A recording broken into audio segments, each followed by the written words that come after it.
right.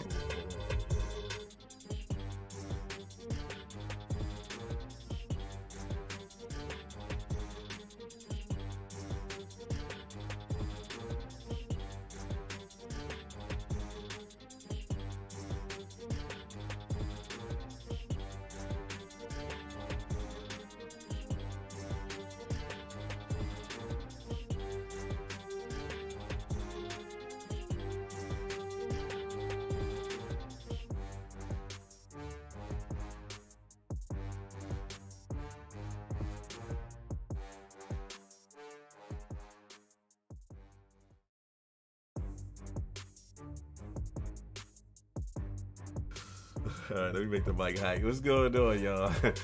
Rel, what's going on? Y'all in here early. It's good to see on a Tuesday. You know what I'm saying? Sunday. Oh, my man Frodo up in the building. That's what's up. It's good to see. Let me know how I'm sounding out here, bro. I'm just checking everything out, making sure I am good. Def Mobile, what up?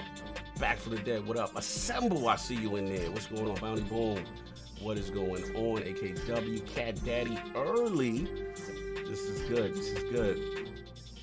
And we know how the levels get. Addict talk to the people. What's going on, guys? Thank you, sir. Thank you, sir. Yeah, man. Oh, he said I sound love. That's what I'm talking about. Luncheon, yeah, we hoping for a fire one, man. We hoping for a fire one. Thank y'all for the love. Tuesday special edition. It's good to see y'all up in here, man. Gameplay, Lord Colin into the Viper Den. Brave you all, respect me. Listen, Colin's a real one. Addict's a bit hot, 6 layer. He's a bit hot. He said you're slightly hot. Maybe your mic level a little high. Is that better? Yeah, it sounds good to me. That's what's up. All right, so look. Lord Colin has responded. He will be in the realm soon. Def Singer, what's going on? He will be in the realm soon. We're just waiting for the other Lord. Oh, man. We got Lords of Gaming.net, editor-in-chief, the legendary Josh Redding. What's going on? Assemble. Everybody's in here. Feels good.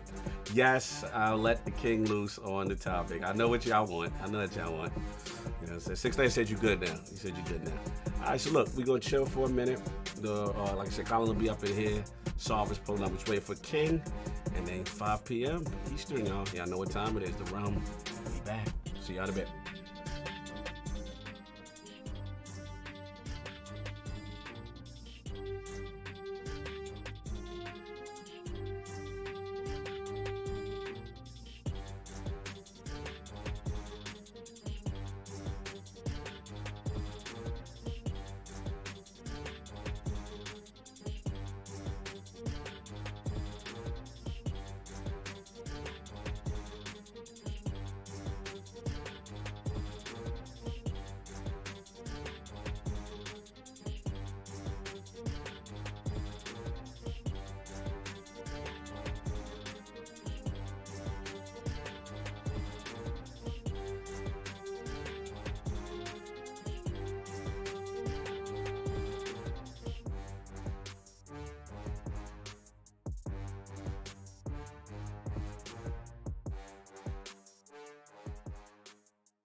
I'ma just chill and watch them and eat snacks in the attic. I wanted to chill with the pack and be like a young whoop, but then they would mistake me for addict. If I can imagine it's cool to give you some advice, then invite your girl to your squadron. Cause if you don't give her that option, you gon' be single player like Sovereign. You gon' get tossed in the bushes by King David. Royalty and not a pretender. Detrimental to an elemental, what's an avatar to a knee bender? I gotta be me though. I know it's my destiny, word to Cognito. Who cares if you fly, if you still a mosquito? You swear you ain't stuntin', but really be Steve-O. Yeah. You like to collect stuff and that's cool, but I got bad news. Even if you really was that dude, King David still be the king of the statues. Since a juvenile, I've been cursed with a curse to be musical. And if you hate it, we'll meet in the crucible. Other than that, then it's cool and it's beautiful. We let you know that your dreams are pursuable. Whatever you wanna do, then it's doable. If you got work on a Sunday, it's suitable. Cause you can listen to this in your cubicle on the Lord's Day. Woo. If you got work on a Sunday, it's suitable. Cause you can listen to this in your cubicle on the Lord's Day.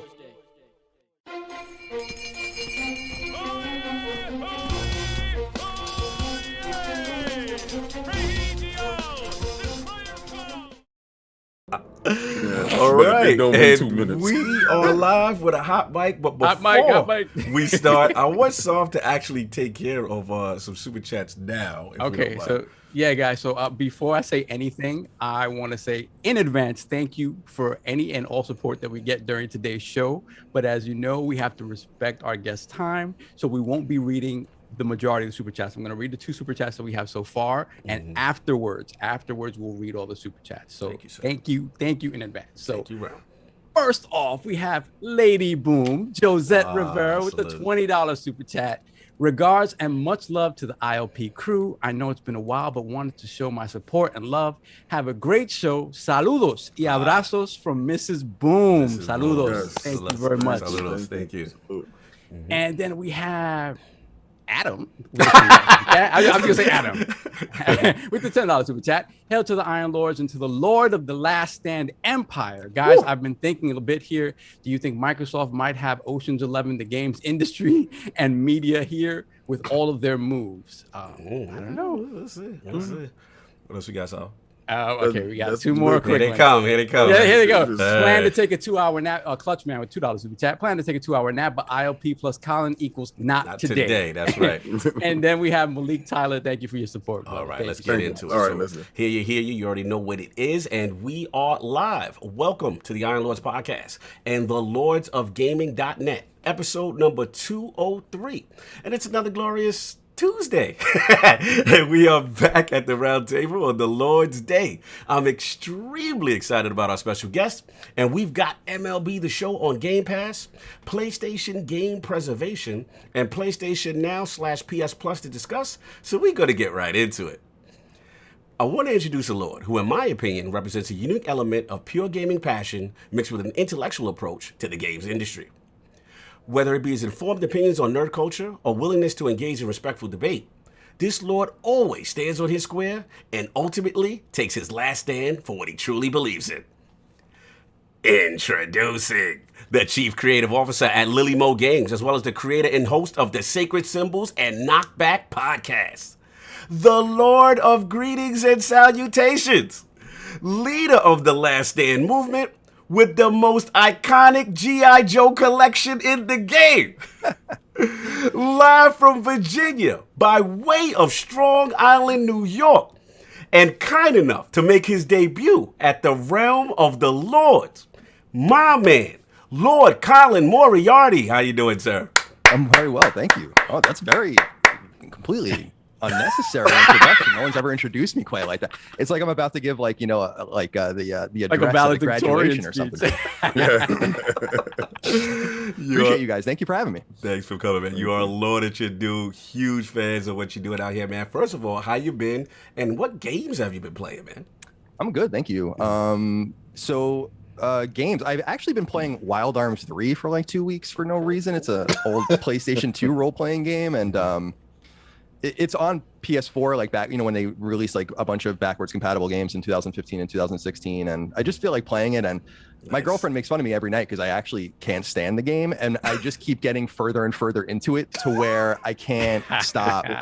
Like it was like, oh, I put in 20 hours, and then it's like, oh, I put in 40, and now it's like, you can't stop. I mean, it's just a self-fulfilling prophecy. So I hope to almost be done with it, because we were kind of stuck in this space where nothing was coming out, and so we kind of still are in that space a little bit. And so I've been trying to take advantage of it, but with really random and frankly not very good games. You should have just replayed one again. That would have. Oh yeah, I mean, Wild Arms 1 is one of my absolute favorites.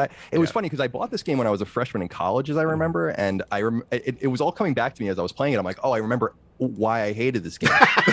Everything, almost 20 years later. So it's but no, that's pretty much been it. I'm interested in trying out that People Can Fly game, Outriders, but it seems like there's no reason to jump right into these games because they're always broken. So I'll just wait a little while and then. Yeah, like I said, there's definitely some server issues in the beginning, so you're not wrong for that mentality. At the end of the day, usually that first week, right, Addict? My game crashed like 10 times. Yeah, it's like if the network is popping, the system ain't. yeah. And then right now, I think they're working out the kinks with cross-play. Between cross-console is fine, but when you include PC right now, I think they're separating Steam and Epic for right now. But that's cool. So you already know we got to get this thing going. We got the 4 horsemen of gaming, those original lords of the realm here at the round table with updated, time-sensitive King. I'm on you if you go long intros. My co-host with the co-host, my brother from another mother, the difficult game conqueror, lord of his own world, and the how of the young wolf. My man, Lord Addict, how we doing, sir? Doing pretty good. I played Outriders. I like that. And I'm playing some Octopath Traveler. And since we're on time sensitive King, I'm going to end my intro right there. I appreciate you, brother, no doubt. And of course, we have our most technical gaming lord, the solo gamer who lives for the single player selfish experience, and also the Sostradamus, the Lord of Clarity, and Lord Patreon himself. What's going on, Lord Sovereign? How we doing? I'm doing good. I'm trying to enjoy these last couple of days of freedom before I have to go back to the grind, So, sleeping in to like noon. It's a good thing. That's fun. Very unproductive. We like very unproductive. And that's what I need to be. But I'm doing good. I actually got back into I wanted to get back into the Outer Worlds. Damn! Look at him. Taking my time. He's like, you taking his time. Listen, I was just being rude because y'all was being rude. We got to be rude to you. I was the one person who wasn't rude. Sorry, I apologize. Fair enough, sir. Nah, but playing the Outer Worlds a little bit silky smooth at that 60 frames per second patch is very nice. Very, very nice. So I played a little bit of that and watching Return of the King. Okay, all right, salute. And of course, we have the Incredible Hulk of this, aka the Excess Gamer. Ooh. The Prophet of Xbox, King of the Statues, who demands nothing less than that premium experience. It is the leader of the Fraud Alert movement. Ooh. Beloved Lord King, how are we doing, sir? Doing fantastic. Since I gotta be all hurried and stuff here. Time. I've been playing the Ruder Boy. Nice. I waited for that game for so long, and it's so fantastic. I'm just digging into the nuances of the game. I like how the game allows you to explore. It was what it's built to be for me. Outriders. Nice. They should have never put out that demo. Yeah. I'm not gonna lie. Oh, really? The demo had turned me off from the terrible pacing with the cutscenes. The game feels better. It feels more complete. Yes. The server issues, of course, I don't think they thought they was going to get as much traffic, as they got, but 25 million. Oh, is that the GamePass plug that I need to be So we keep going up by like 5 million every the GamePass plug. Here we go. Every couple of days is a few million. Yeah, now it's 25 million. Yes. Well, I'm just saying, since announcements is happening. Yes, you have the live metrics. I forget. It's just the fact that a lot of good stuff is in there, and I'm getting ready to play Empire of the Sun. I saw my boy playing it, and I downloaded Vermintide 2 because I finished Vermintide 1. Like that game. Vermintide 2 looks like more of the same, just more cleaned up. So definitely want to dig into that. But yeah, no doubt. Appreciate you, Outriders brother. right now. Outriders in the building. And of course, we have the gaming ninja himself, the Shinobi, Lord Cognito, spreading that realness in the realm of the ILP. Not telling you what you want to hear, but what you need to hear. Same thing, man. A lot of Outriders, been playing a lot of it, really enjoying it, like the looter shooter grind. It's just fun. It's just a fun game. They've got a lot of great quality of life improvements. The UI, it's fantastic. Yes, the disconnection problems are there. Yes, we're not. That's a huge problem. It's a huge problem, and hopefully, because we're looter shooter veterans king and addict, you know, not soft, but not he's at all. single player guy. But you know, the thing is, you know the heartaches in week one. So let's give them a little time to sort out the kinks. But they got something for solve. What I like is the story isn't as terrible as people are making it. Actually, I found myself being drawn into the story, and the side quests are implemented so nicely. Like it's not intrusive to you, and if you go up to an NPC that has a quest for you, the story narrative right there, the interaction in between, it's really nice. It's really good. That's cool. Time. Last point I'll make is that you're funny. Last point I'll make is that once I stopped trying to take the story serious and realized they're not taking it seriously, then I was enjoying myself. So that's where I was at with it. But anyway, so look, last word with Ebontis went down with, we had Philip Carlisle on, fantastic guest. He has horrible opinions on Mass Effect, but I still forgive him. He still says Mass Effect 3. Mass Effect 3 is the greatest, so I had to shut his mic off. But anyway, so that's what I got. We got to get into it. But so now we got to what the Lords have been playing. We got to focus on Lord Colin. His video game system history, his journey in games journalism, and of course, what led him to creating the amazing LastStandMedia movement. So, Lord Colin, let's start from the very beginning. What were some of the first video game systems you had, and what got you into gaming? The NES was my first console, and my brother's 11 years older than me, so I'm the youngest of 4. So I had a great access to old things when I was too young for them, really. So I was born in '84. My brother already had it. I'm sorry, 2600. I'm sorry, I didn't mean to interrupt. No, you good. I said I envy you guys. I'm the oldest. I didn't get that privilege. I was totally a mistake. I mean, there's no doubt about it. You know, all my siblings are like 18 months to 2 years apart. Like, you know, my brother and my 2 sisters, and then 6 years later I pop out. So God only knows. But yeah, I had this real great advantage, and it was built in. And so I was playing games at a very, very young age, a formidable age with my brother. And so Kid Icarus is probably the earliest game that I remember really playing, and I love that game. But, you know, IREM Kung Fu on NES, obviously the Mario NES games, and Final Fantasy, and the what we knew was Dragon Warrior and all of that stuff. So that was the beginning. Was that era, the late 80s, you know, mid to late 80s, early 90s. Yeah, absolutely, man. NES, tremendous memories, man. What a console. And still my favorite console. Classic. Oh, you already gave an answer to a question I was going to ask. Oh, I'm sorry. Yeah. No, you're good. You're on fire. You're in your bag. I love it. Yeah, always have it in my heart. You're good, man. I guess my question is, as a Sega kid, I got a fanboy a little bit. So was there no intrigue on the Genesis ecosystem at all? Was there any temptation? Yeah, there was. I mean, so on my nostalgia podcast, Knockback, we always bring up the family called the Kochers, who are our neighbors, and they had everything. They had like the Master System, which I had never seen until like only in that house, and then never again until like, you know, 25 years later. And like they had Genesis, and they had a PC and all that. So they had like all the stuff that we didn't have, and we would trade back and forth. And I remember being really you know, first of all, I'm a big sports fan.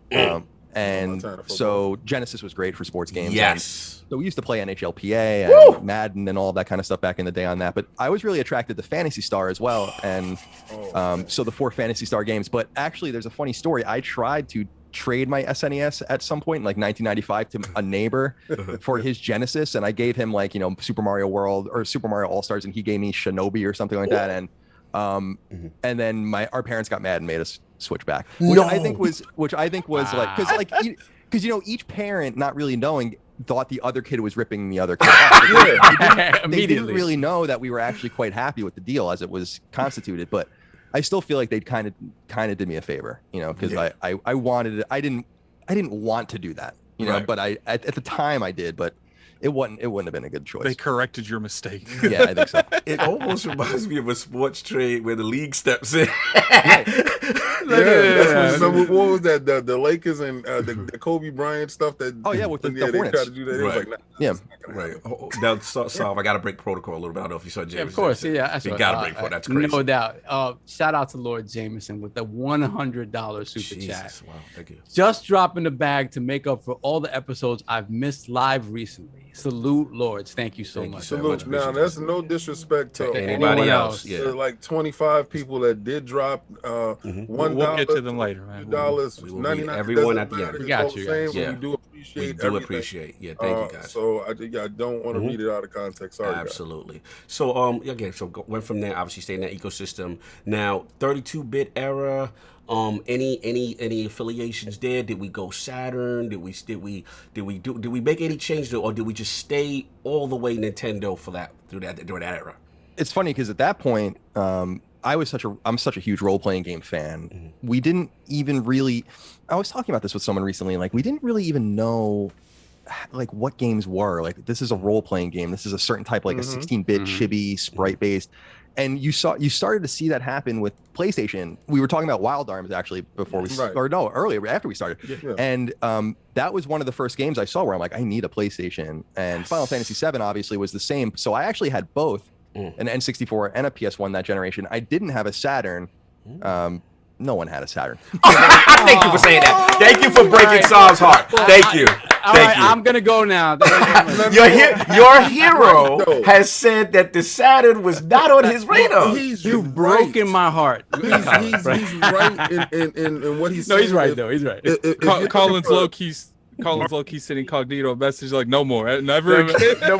No, but just ask him which Final Fantasy. Don't do it. No, well, listen, if you're looking for RPGs, and that was his niche because he was talking about RPGs, the PlayStation was the place to go. Remember, that was our peek into Asian culture to get these games over here. That stuff that we found cool when we was looking at a lot of these animes and stuff like that, early animes. This was our way in. So Saturn wouldn't be that unless he was a platform or a 2D type of dude. But to his point is correct. I mean, Saturn had a lot of that, but you had to really be deep into the ecosystem and want to import games and stuff. He wasn't importing games. All the stuff that I was doing. All the stuff that I was doing. I mean, I have no disrespect. I mean, there's like some phenomenal games on Saturn. Panzer Dragoon Saga, of course, is a seminal game, but it just wasn't on my radar. When you're a kid, you have limited money too. I was in middle school when these consoles came out, so I had to make a choice, and I did. I have no regrets about that choice. But Saturn was another one of those things. At that time, my brother's roommate had one. His name was Ducky, and he was a weird dude. He had a bunch of different video games, and Saturn was one of them. So that was my intro into Saturn. Shout out to Ducky. The weird guy Ducky had a Saturn. Ducky had a Saturn. He did. Don't feel bad, man. I didn't have a Saturn either.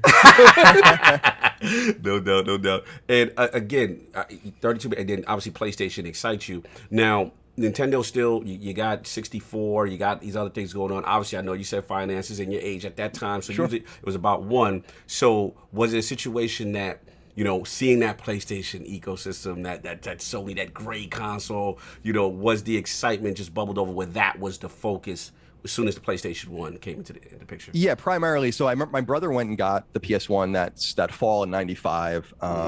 This was when I was. I remember him coming out of actually Nobody Beats the Wiz. We went and New York talk.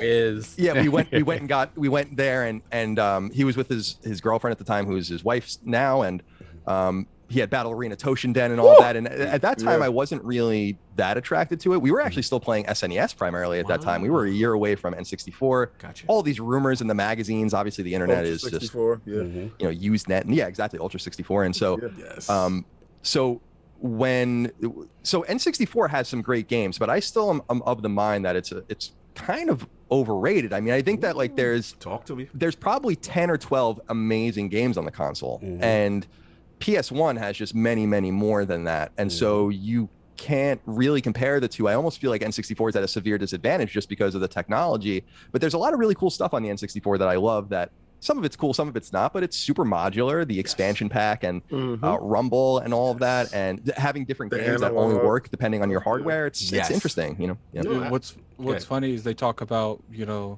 oh, Nintendo wouldn't do this. They wouldn't make hardware exclusive. It's like they've been doing this since the N64. Like I remember, like the expansion pack. If you bought Majora's Mask, you couldn't play Majora's Mask without it. Like that was an interesting decision, right? To separate the base that way. Not that interesting because you know who was doing expansion packs first? Sega. Yeah. Can we explain what happened to Sega? That's their problem. Don't do that today when you just started on the GameCube. But it's okay. So, did you get a Nintendo 64? I just want to be clear. Yeah, I had one. Yeah. All right. So yeah, the anticipation for the N64 was good. Question. Yeah. Did you think they messed up when they didn't go CD based and they stayed cartridge based? Because I think CD would have helped out the N64 as far as other things that they could have done with the console, because the PlayStation had a clear-cut advantage when it was CD-based and Final Fantasy was like the number one catch. You know, if they would have went CD, they wouldn't have lost Final Fantasy. Right. There's that early Final Fantasy VI demo actually that's running on N64. Yeah. And which is cool, like just when they were showing off Ultra 64, so you guys know all about that. But yeah, I think it was a catastrophic choice, and it cost them relationships with all of their partners, either permanently or at least for a time. They lost SquareSoft at the time, which was a huge loss, as you said, and they made a choice, and they were interesting choices when you think about it. They were like, we want polygons and we want load times. Good point. And PS1 was like, we want space and we want depth. Yes. Yeah. And it's kind of actually now when you think about it, it's like, well, that's an obvious choice, but it wasn't so obvious back then because Nintendo, we were buying $50, $60, $70 games on NES and SNES that you can beat in 2 hours. So when they're going like, well, why would anyone want to play a 100-hour game on N64? But PlayStation was like, well, we're seeing kind of different evidence here. So hindsight's 2020. I don't blame Nintendo for necessarily making that choice, but it was a very proprietary choice. Let's say. Do you guys remember? Do you guys remember the pushback on CD games? Yes. When it didn't even come first. It was the PS1. Loading was introduced. Yeah, but it was that thing. Yeah, exactly. It was that thing where this is a dead sort of medium. It's not going to go anywhere. And you know how that came about? Because all right, and this is a direct comparison because I had the MVS Neo Geo console, cartridge based. Remember, Cog, when I went and I picked up the CD based console and we got it in the house, and I had both of them side by side, and we put both. I had the cartridge and I had the CD. Right. Cartridge straight through. Yeah. CD, they had a juggling little monkey in a corner. Oh, remember the monkey animation? Yes. And in between each fight round, there was a juggling monkey in the corner. Yes, I remember. So yes, anybody coming from that, and I knew at that point, I'm like, oh no, it was a one-time speed CD drive. I went from the TurboGrafx with the same loading time. We went from Sega CD with the same loading time. Right. 3DO with the same loading time. Correct. So you're looking at the loading times, and that was a big barrier that Nintendo didn't want to disconnect, the player base from. So I can understand as they want you in, because remember, they come from coin ops and stuff like that, and playing cards and stuff that was instant. So to take that instant gratification away from the player, I think that was a paramount on their thing. And it was like, no, we're not going to sacrifice this. Yeah, no, I hear it. I mean, like I said, I think we had his N64 Josh on, and as a Nintendo guy, he was saying like that was one of the detriments that he just couldn't get into the Sony ecosystem, even though graphically, fidelity, everything else. But I feel like at the end of the day, regardless what decision Nintendo made, the games they made with that platform changed the whole industry. Oh, for sure. Transformative. Yeah, so I was gonna ask. I want to be kind of like that. Hopefully, he's back. I want to what you gonna ask Colin this in reference to a company we kind of glossed over. What you're known for as from a development, but handhelds. I seen an episode with you in the legendary Matty Plays. Those guys over there at the front. PSP, Game Boy. Oh, there we go. Put it to the screen one more time. So put that glorious. This is one of my reserve ones in case the other ones die. I got 3 as well. So. The legendary. I told people on Sacred Symbols for 2 years to go buy your Vitas because they were going to start going up in price, and everyone's like, well, I'm like, it's too late now. I mean, good luck. Oh, it's a wrap.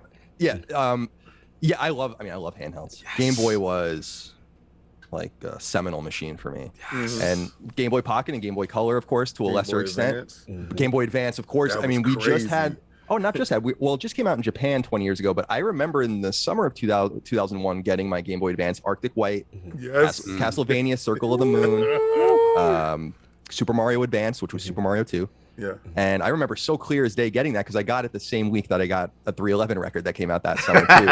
And so I just have these memories of that. And so Game Boy Advance, the clamshell, of course. Nintendo DS was another thing. So when I was in college, I was obviously poor. The big fat hamburger. Oh yeah. Yeah, I was happy for that hamburger, I swear. Oh, it was. So my friend I went to Northeastern and my friend went to Harvard, and I had jury duty, and I was like in this thing for like fucking 2 weeks. It was like a civil case, and he lent me his DS. I had never played one before, and I was just enamored with it. Just absolutely, I couldn't believe how cool it was and how good it was. And what a fun! That's why 3DS was so disappointing to me, because it was such a fall down from the DS, and the GBA. I was gonna say too, just for jokes purposes, the failed ones along the way while Game Boy dominated. Any experience with the Atari Lynx and the Turbo Express? I was gonna say that. So the Lynx I played later. We had one at IGN actually, and the Nomad. But my friend Cody had a Gamecom. Do you guys remember that? Yeah. It was like the weird PDA, but they had like Resident Evil on it and like all sorts of. So I remember him having that. But I never really. I knew someone that had a Wonder Swan, but that's not really a failure. It was great in Japan. Wonder Swan was fantastic in Japan. Neo Geo Pocket was fantastic in Japan. I had every like handheld. Turbo Express was probably the most expensive handheld that I've ever had in my life, and it was just it was just huge. And I had a TV tuner. My Game Gear. A lot of them all the way up until I really got my hands on that first Game Boy. And I had Tetris. Very simple game. Addict's favorite. And I think I played Tetris because my mother would send me to go pay the phone bill. And I'm sitting in Bell Atlantic. That's when Bell Atlantic was a thing. New York. And the lines were crazy. It was damn near out the door.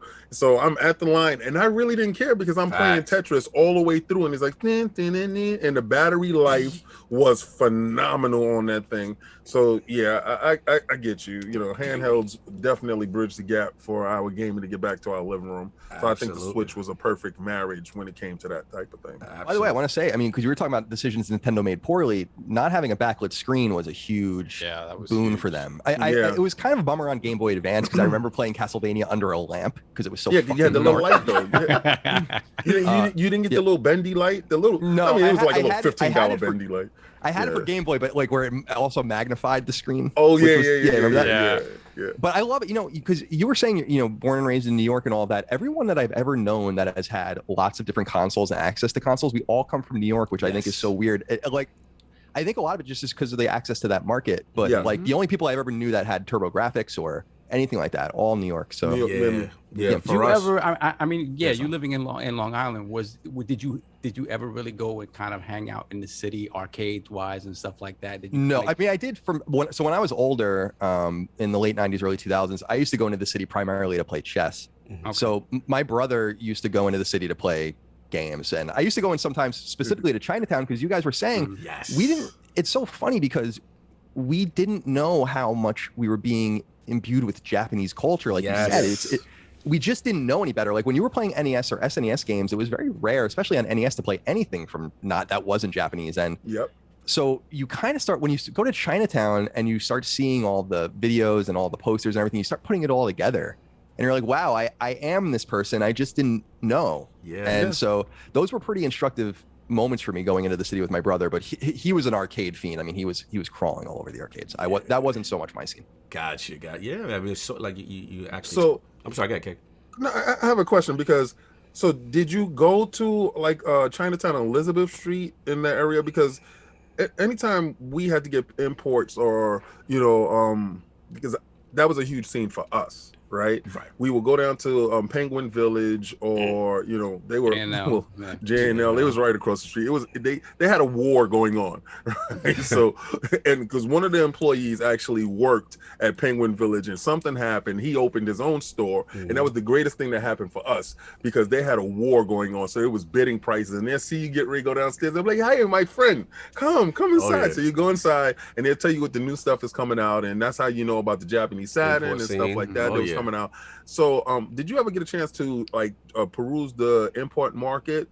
Yeah, so I was probably between the ages of like 8 and 12 during this time, so I don't know exactly where we were. Right. All I remember is going. It was just like anywhere in a lot of places in New York City, going down into basements. That's what it was. Yeah, grimy basements. Yeah, talk, Colin. Yeah, exactly right. I know like one store would be like would have manga that you've never even seen or heard of, and then another store would have like just bootleg NES games. And Soft though. I don't know what you're talking about. It was incredible as a young kid. Like you had no idea what the hell was going. I mean, I had no idea what the hell was going on because I think I told the story on one of my shows too that we actually had the Kochers, as I brought up earlier. Yes. Their dad was in a business, and one of his partners went to Japan, and they came home with I didn't even know this at the time. It was a Arkanoid on a Famicom card shoved into one of those things that was then put into the NES, and I was like, oh, it was only like 10 or 20. You had to actually use a ribbon, like a cloth ribbon, to pull it out because it used to get stuck in the NES. Wow. Right. And I was like, what the hell? And in my mind, I'm like, oh shit, we were playing Famicom cartridges on this weird bootleg thing. I didn't even know what the hell it was because we didn't have the internet. The extender. It was because they would region lock things, and we learned very early on. Shout out to the people that found out Eraser was able to region lock the PlayStation. How to do workarounds. My mother thought I knew Japanese. Because I had got Final Fantasy, I think it was Final Fantasy 3 for the Super Famicom, because I went and got a Famicom. I had a Famicom and I had a Super NES. And I played this game in complete Japanese. And it was just trial and error, learning and writing down, okay, this is what this spell is. Push the wrong button. Okay, that doesn't... Yeah, exactly. Well, this killed me. This didn't heal me, So my mother came in, and I'm doing the job system, and I'm talking to the guy, and she's just amazed how oh, my son knows Japanese. Told my grandmother, rest her soul. My son knows Japanese. My baby's smart. And I just went with it. I went with it so bad because you was rolling with it. Level of attention. Our family cookouts. They're like, oh yeah, David knows Japanese. He's a prodigy. My baby's a prodigy. He's a savant. Awesome. Took it to the next. I'm like, I can read it. I can talk. Shout out to GameFAQs. He took it to the next level. Every time she came in, he was making sure he was watching like anime with the Japanese subs. No subs. Boys, pure. Watching it. Oh man, it's fun game history. I love what I'm hearing so far. This is great. We got some handheld talk. We got some PlayStation talk. Gotta ask, during that era, the OG Xbox also launched, sir, or that 360 any appeal at all at that time? Yeah, so this is when my finances started to open up a little bit because I was starting to get, I graduated high school in 2002 and went off to college. I had a job finally and all that. So so I got a GameCube at launch and I got a PS2 at launch. So my mom actually, you guys might remember when you could not buy a PS2 at like GameStop or EB unless you agreed to buy like the $200 warranty and like the controller, and they literally wouldn't sell it to you unless you like bought the whole. So she did that for me. It was like my combined, when you try to combine Christmas and birthday, I tried to do that when I was a kid. And so, but I got an Xbox in the summer of 2003 when KOTOR came out, and it was because IGN, I was writing for IGN at the time, and the more I had, the more I could write. So I invested the money for that strategy, got into buying my own Xbox, and at that, actually, I loved the Xbox. I mean, I was on Xbox Live in 2002 and 2003 playing like Rainbow Six 3 and all that. Yes. In my dorm at Northeastern, we had what are they called? T1 lines, like the really high speed line. So that was a big deal. ISDN. I used to host them, and you can imagine in 2002, 2003, it was cool because like we were playing with people all over the country and the world, I guess. But I just had great ping rate, whatever the fuck you would call it. So that was my favorite memory of the Xbox, though, is that I had a shelf in my room when I was a sophomore, and there was a building going up in Boston next to where I lived, and they were pile driving, and the Xbox just kept like shaking, and then it literally fell off the bed and almost killed me. And you remember how much that thing weighed? Yeah, that thing was very heavy. Yeah, so I'll never forget that as long as I was like, oh my god, like. This battle was a near-death experience. By an Xbox, can you believe it? Yes.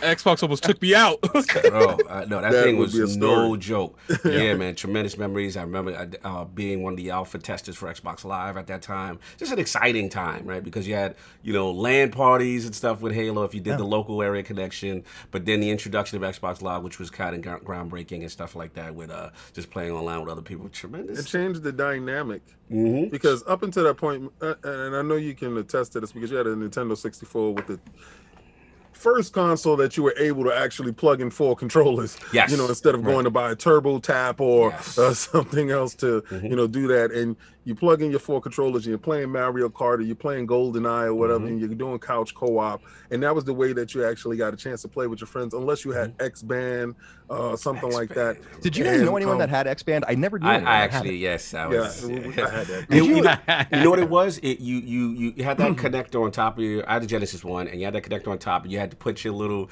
33.6 telephone wire, RJ, whatever, 11, you put that in.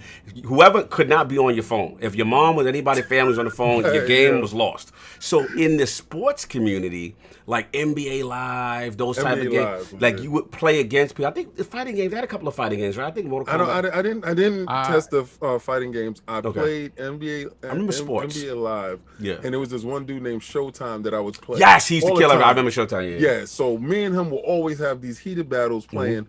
And there's this one day, and we're in the fourth quarter. There's like a minute left, and my mother picks up the phone, right? So, but I'm playing at night. I don't even know why she picked up. Why the hell did you pick up the phone? I have no idea. There's nobody for you to call at 3 o'clock in the morning, but I'm the only person up. She picks up the phone and she runs into my room, and she's like, "DJ, there's aliens. I heard them." Oh I Lord! I'm like, "Ma, you just broke my connection. What are you talking about? I broke your connection." I'm like, "What are you doing up?" Bro, shout out to the dial-up modems that ruined every competitive kid's dream at X-Band. I don't how slow were those games running? No, it was running fine. I'm not gonna lie. Really? Yes. I mean, it was decent for its time. I mean, listen. My memory, remember, memory is always something that's amazing, right? Until you actually see, like, oh, God, nostalgia is crazy. Exactly. But at that time, for me to play somebody that either I never met or that is miles and miles away from me, game changer. It was game changing for me. And, I invested into that, and I was probably one of the beta testers that they got the metrics for that and said, oh, this is a viability. This is a thing. That's when King decided he was never beta testing ever again. No, I agree. But go on, because the difference now from my actual question to you, you did all that Turbo Tap stuff, Nintendo, couch co-op. Right. Now you're in the comfort of your home, and you're playing, you got your headset on, and you got the super fast connection. How was that experience? Like that first boot up, that first link in, that first, experience. How was that experience to you? I mean, it's incredibly memorable because my audience knows that I don't really play multiplayer games. Right. So when I'm pulled into one, like I was with Rainbow Six 3, which I probably played for hundreds of hours. Yeah. It was kind of like when I played Soldier of Fortune or something on PC for the first time, and I'm like, what the hell is this? Yeah. And I guess I should back up and say, like, my first online experiences on console were really on Dreamcast, specifically with like the 2K games, like the 2K sports games. Yes. But they were kind of limited because I remember playing NBA 2K1 or whatever, and there would just be like text on the bottom of the screen, like people were typing, and then you realize like, oh, you could get a keyboard and all that. But with this, it was like you said, it was different. Like there was a headset on, you were talking to people. Yeah, it was. I remember that was the first time outside of like PlayStation Magazine and a few other things where I was like kind of trading email addresses and AIM names with people, and it was revolutionary. I mean, you can never. I feel so bad. I mean, I know it sounds like an old man thing, but there was just this brief period of time as a gamer when we saw it all happen, and it's gone already. Like it kind of came and then it happened, and then it was if you weren't there, you missed it. You know, and I feel like that was that moment for me. I agree. Don't worry, we're all old bastards. Yeah, we're old. Except for Addict. Except for Addict. It's funny when you mentioned Soldier of Fortune. that to me, a King will remember. Yeah. That was the first game where when the moment I removed someone's leg, I was like, oh no, this is the greatest game ever. It is the best bad game I think I've ever played in my life. I love that because you can tear away any part of anybody's body. It was horrific to play. I remember my mom walked in on me playing that one time. She's like, what the hell is this? Yeah, that game was dope. I mean, I loved that. Again, that was just one of those random games because it's not really a kind of game I like, but it was the same thing. Like I love basketball, and so I love basketball video games, and so that was just attractive to me to play online. Absolutely. But that was just because that was like the first option. Sure. You rarely, even when we were talking about Outriders, I intend on playing that by myself. Right. You know, so. Yeah, absolutely. So, the question. All right. Did you get a chance to play? Because we was playing SOCOM on the PlayStation, and they had me hooked. We'll jack it up. We'll play at night, and the text on the bottom of the screen. Yeah, I get that stuff. Yeah. But their online solution at that time was pretty decent as well. There was an upgrade from X-Band. Did you get a chance to play any PlayStation early PlayStation games online? Yeah, so in the I guess it was in the spring of 2003, I went and bought the what was it? It was like the adapter. Yeah. You put on the back of the PS2 or whatever. And I remember buying SOCOM with it originally, and then I actually went back and returned it without opening it and bought Madden.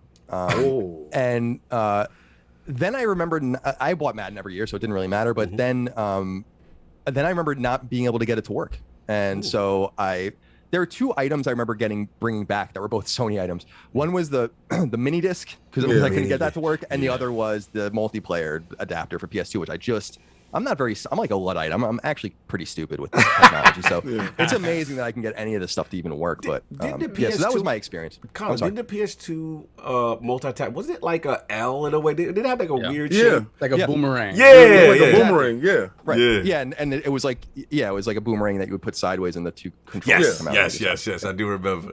Look, man, tremendous history. We could sit here and talk all day about this. Oh yeah, I love the days of yore. Oh yeah, this is the great stuff. It's the good stuff, man. We got to move on a little bit because I got to respect time. But I want to talk about now, like you just breaking into the industry. You know what I'm saying? Obviously, going from the the East Coast over to the West Coast, and I guess for me, actually, correct me if I'm wrong. You actually contributed to GameFAQs before that. Is that true? Yeah, my stuff's still all up there, so people can go find me. C. Moriarty is my name on GameFAQs. I wrote like 35 FAQs when I was in 10th and 11th grade and a little bit in 12th grade. Wow. That was how I got found by IGN later on. It was just I always say, like, there's a formula, right, for success, and a lot of it's like luck and timing, some skill and all that, hard work, but that was just a lucky break, because they just found me and they just wanted my FAQs, and then they're like, oh, by the way, do you want to write strategy guides for us? And I'm like, okay. So so I was a GameFAQs. I was a big GameFAQs nerd, and I love GameFAQs. That was huge. Oh, I was a creature of those forums. Like, it was I was all over the place on there. Do you guys know who Rod Roddy is, by the way? The guy from Price is Right? Price is Right. He used to be like he was, I don't know if he was gay or not, but he was really flamboyant, and he was like the announcer. Anyway, I had a nickname, like my alt account on there was Rod Roddy on GameFAQs for years. No one knew it was me, so I was happy about that. But I love GameFAQs. I'm so happy it still exists, but it's a shell of its former self. Even when you go there, I don't understand video strategy guides. I just don't get them. Even when you go to GameFAQs now, it's like these really ornate facts, like with color and screenshots. And I'm like, no, that's not it. You used to have to use ASCII art. ASCII art. To be honest with you, like when it would come to certain things, like I'll go with when I get stuck or I'm looking up like a specific weapon for like an RPG or something.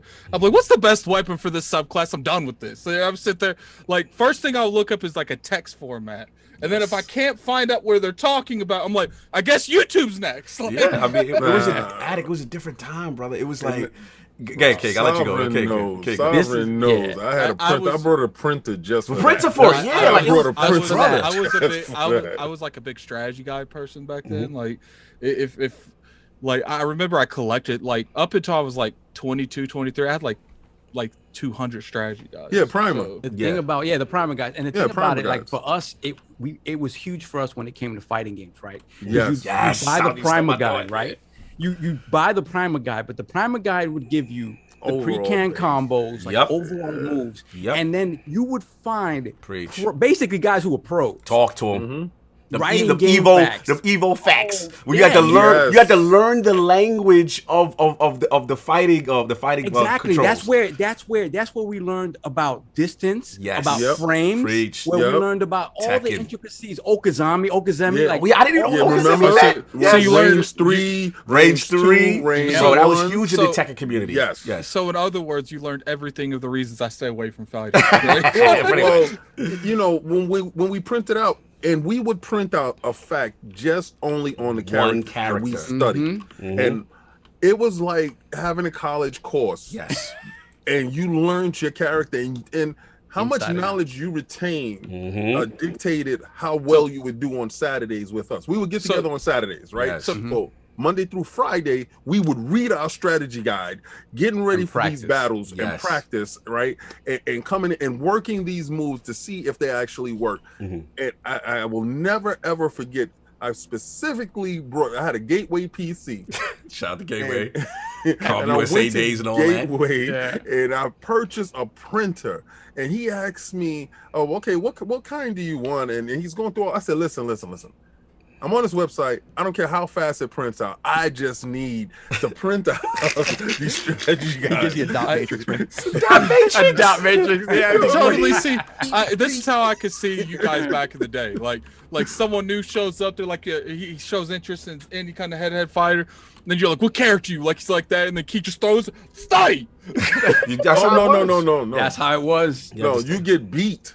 And we'll tell you where to go to get it. Yeah, and then ink was a lot of money. Well, the last point I make, I know we go along on GamePass, but the last point I made, you were so intrigued whenever there was an update or a new fact was posted. Guys, Colin, I know you're about to jump in. Oh no, I was just gonna say, I remember refreshing F5ing every day. There was a thing on GameFAQs that just showed you what was published that day, and so you would just go and wait and see what the games were, and it'd be like, you know, like Street Fighter or something would pop up, and it'd be like, "Oh, there's a new."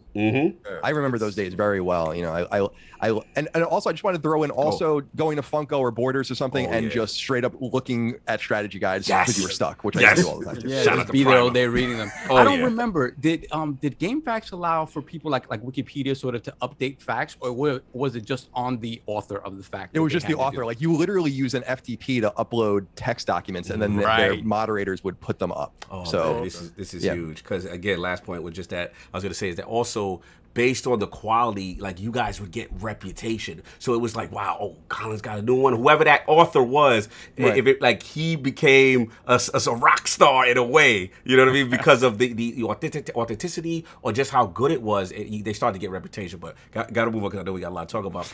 But so again, you get there, you get the break. Now West Coast, you know what I'm saying? So just looking back at the IGN experience, like, you know, how exciting was that for you in your career? Like, do you have fond memories, or has that changed, that part of journalism when you started? No, I mean, it's definitely changed, but it was a blessing. I love IGN. I don't so much love what the site has become, but I love what they gave me an opportunity. They didn't know me from a hole in the wall. People like Per Schneider, Tal Blevins, all those guys gave me my shot, and they didn't have to do that. And I did what I always tell people is I just kicked the door off the hinge when they showed me like just a little bit of light, like a photon came through the door. I was like, boom, you know, I was like, whatever I can do to be here, I'm going to do it. So I was an intern for 2 summers when I was in college. They actually offered me a job to write for the associate editor of the GameCube channel when I was 19, but I turned it down so I can finish college.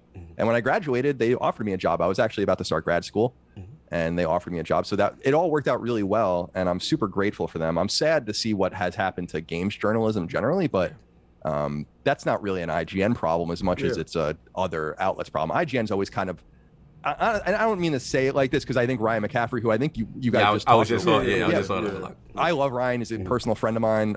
Great guy. With the exception of his work at IGN, no one does journalism there, and I feel like they're not even really trying to claim that they do that anymore. I think I was the last person that worked there, frankly, that was doing that kind of work, and it wasn't paying. You know, like it wasn't. It paid me, but it certainly didn't pay. Sorry, the sun's like going in and out, so I'm getting dark. You're doing that IGN slander. They turned their lights.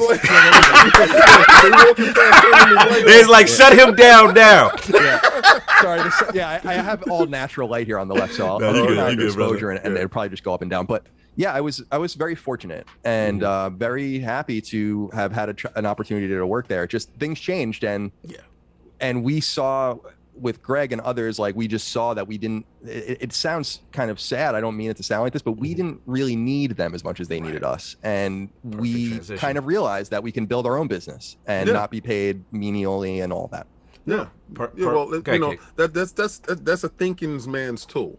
Right, you walk into a situation and you attain as much knowledge as possible for a situation, and then you see where your ceiling is in that situation. When you see that you've reached your ceiling and you feel that you can give more, and you don't think you're compensated in the manner that you're supposed to be compensated in, you will seek other interests in making your own. This is a thinking man's sport, right? And as far as the journalism go, I honestly believe, like, because, you know, there's integrity and all that other stuff that goes along with that. But I honestly believe that times dictate pace, right? And then there's a lot of times where right now, the first person to get the stuff out now usually gets the accolades, right? Definitely. But a real journalist, even if he's last, your name has to hold, your credibility has to hold. He will still garner the same amount of attention as the first person. Now there's so many new people that's trying to get that credibility and get that name that they forego a lot of things just to be first, just to build up that area.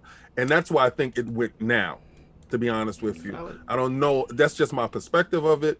I don't know if that's your thoughts on it, but what is your thoughts on it? Because you already have the credibility to it, so you can already say that whenever you put something out, you don't have to be first.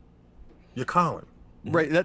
That's yeah, it's kind of true. I mean, in the sense that, like, people patiently wait, and in fact, I let the Defining Duke guys do their own thing and handle their show the way they want. But on Sacred Symbols, we have a rule: we don't even talk to PR. So I haven't talked to Sony on the podcast side in more than 2 years about anything. You know, and we run the biggest PlayStation podcast in the world. So so we're able to do that, and then we don't hit embargo. Like when Returnal comes out, we're not going to have anything in embargo because we don't want the game early. So we'll go buy it and play it, and then people will patiently wait for us, and we're really honored by that. But it's tough because when I was at IGN, they would let me dick off for like 2 or 3 weeks. I'd be like, I'm going to go to Naughty Dog and just hang out and talk to everyone, and I'm going to write a 50,000 word article, which I did, about the history of the studio. But because of my work on Podcast Beyond and because IGN PlayStation was so big, that kind of evened out. And so they were like, well, this is paying for it. He can do his prestige pieces over here and makes us look good, makes him look good. But like you were saying, with so many new people coming in and wanting to be first and all that, it's hard to kind of build the equity. Right. To say, like, I now need to go be editor at large. I want to go to Europe for a month, and you're going to pay for it so I can tell some cool stories. That will never happen anymore. But But when I was at IGN, I mean, when I left, actually, they offered to make me a straight up editor at large, which was actually always my dream. Which was, and for people that don't know, editor at large at a corporation or at a publication is right below editor in chief, and it's basically the person, they just do whatever they want. It's carte blanche. And that was, but at that point, I was like, it's too late, you know. Like I wanted this last year. Now we're leaving, you know. So yeah, it's. I feel bad for the newcomers because they're competing in this ecosystem, this trite, toxic ecosystem, and they don't have, like I said, the chance, like we said, to build that equity so that they can go do some daring stuff. Instead, they have to poke the hornet's nest. They have to create drama with social issues. They, you know, racial unrest, gender unrest, whatever the case might be, instead of just celebrating the products and telling cool stories, you know. And that's the. I'm glad that you understand that part, because a lot of people don't get it, that this is what they're up against. They have great intentions, you know, and, you know, we interview a lot of people that have great intentions coming in. But again, when you're going up against a larger name that people will wait for, they will wait for you. You know, it's an evolution. It's an evolution of you're trying to be first and build it up. So I totally get it. And I can see where the industry goes and stuff like that. But sometimes I take from their pieces, because you can get a glimpse into the person by reading some of the text. Like, you move away the fluff, you can get exactly what you want from that person. Because, you know, at lordsofgaming.net, we have a lot of writers there, and I go in and I grab exactly. I can get a grasp of the person from the words. That's how it's written inside. Shout out for the shameless plug. We salute that. Well, no, it is what it is. But Lord's gaming. Right? That was okay. By the way, I'll also just I'll just say it seems like I think it's incumbent on audiences to support this kind of stuff if they want more of it, which I see your audience is doing in the chat, and that's awesome. Like, really, I was reflecting to my girlfriend Micah the other day. I'm like, am I doing enough to support financially younger and less experienced people, right? Like, am I doing the work necessary on the other end? I've been fortunate to be the benefactor. So can I also put the shoe on the other foot and be more supportive of people coming behind, and not, because people always use that term of like pulling the ladder up. And it's like, I've been here so long that I don't even know if I can pull the ladder up anymore, but the ladder's still there. It's just kind of rickety. And you're going to need a hand to get up, So I think I need to be more mindful of that, if anything. Respect. Colin, go throw the rope down. It's like, don't use the ladder. It's broke. You're gonna kill yourself. I'll pull you up. Respect. Now, I got you. Now, get at it before I go into the next question. No, I was just saying that. Oh, yeah, no, for real. I mean, I respect just the thought process on it, right? Because listen, Colin is here. Time out 1 second. Colin is here. We got almost 600 and please some odd get people. nice, Get those likes up. Listen. We don't do it on a Tuesday. It's, he giving you his time, and he's giving you a lot of gems. Got a lot of gems. Come on now, So, get those likes in there. Thank you. Might as well just read Lord Jameson's $5. If it's at over 600 watching, hit that like button. The perfect transition.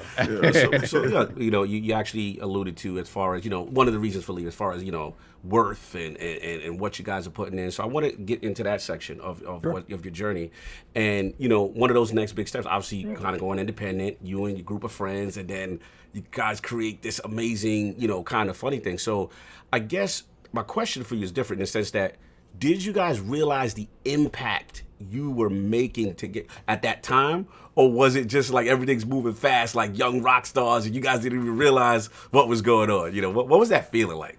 It was scary, we founded, a lot of people don't really realize this, but we technically founded KindaFunny under kind of the Game Over Greggy show moniker a couple of years before we even left. And so actually it was in September of 2014, I was at Tokyo Game Show, and we had launched our Patreon, like just on the side. We had actually kind of gotten permission to finally launch our own Patreon, but we can't talk about games. People will remember we were like fastidiously avoiding game talk on those Game Over Greggy shows. And then we launched the Patreon, and I remember being in Japan. It was like in the middle of the night. The guys were up in the day, and we were talking on FaceTime, and we had gotten like 15 grand in the first day, which was like a monthly pledge. And we were like, at that point, we were like, we got to quit. Because we're doing this not only with one of our hands tied behind our back or arms, but both of them. I mean, so we started to realize like, wow, there's people are eager and hungry for this. And there were people that came before us that kind of, Jim Sterling was on Patreon before us, for instance, but Patreon told us themselves, and they still say it, like, we were the proving ground. KindaFunny was the proving ground for Patreon, along with, I think, Lindsay Ellis and maybe a few other people. And so we're really proud of that. Now I'm proud that I built a bigger Patreon on my own. We can transition to that too. We can continue. But I'm still very proud of that work. That first year, 18 months of KindaFunny was exactly what I wanted to do. That 2015 KindaFunny was bonkers and really fun and unique and different. Now it's kind of, everyone's on Twitch, but it felt a little bit different, and some really, we keep bringing up sports, which is such a huge influence on me, like I know it is on you guys. Absolutely. And I was looking at sports coverage, which I still think is far superior to game coverage, and I'm like, well, there's not even a live show. Like no one even does anything on Twitch. That's where Colin and Greg Live came from, which was the first of its kind, which I can't believe that was my idea, because I don't really have my finger on the pulse with that kind of stuff. I feel like what happens with gamers is that they don't often look outside their bubble and realize how much better people are doing things, both in politics and in sports, which are huge.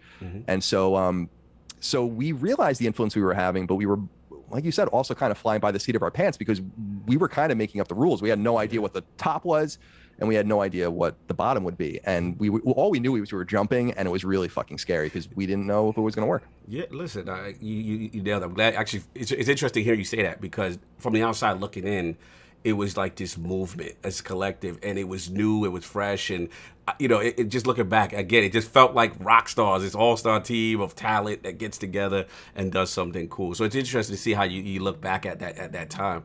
I want to transition because I know we're tied with the first hour, but Please.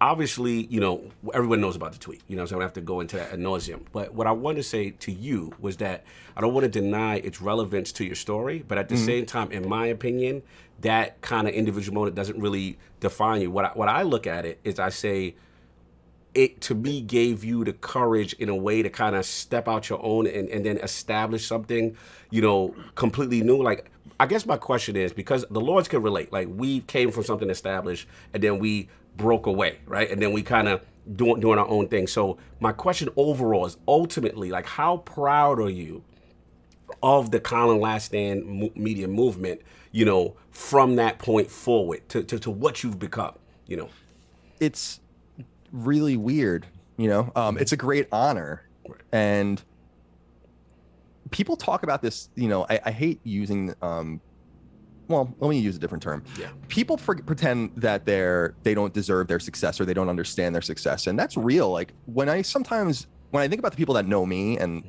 we talk and I'm goofy and I'm silly and whatever, like people, I think, and I'm like, wow, people really love this shit. Yeah. And we don't really know why, other than that it's authentic and real, which is why we try not to overthink it too much. Right.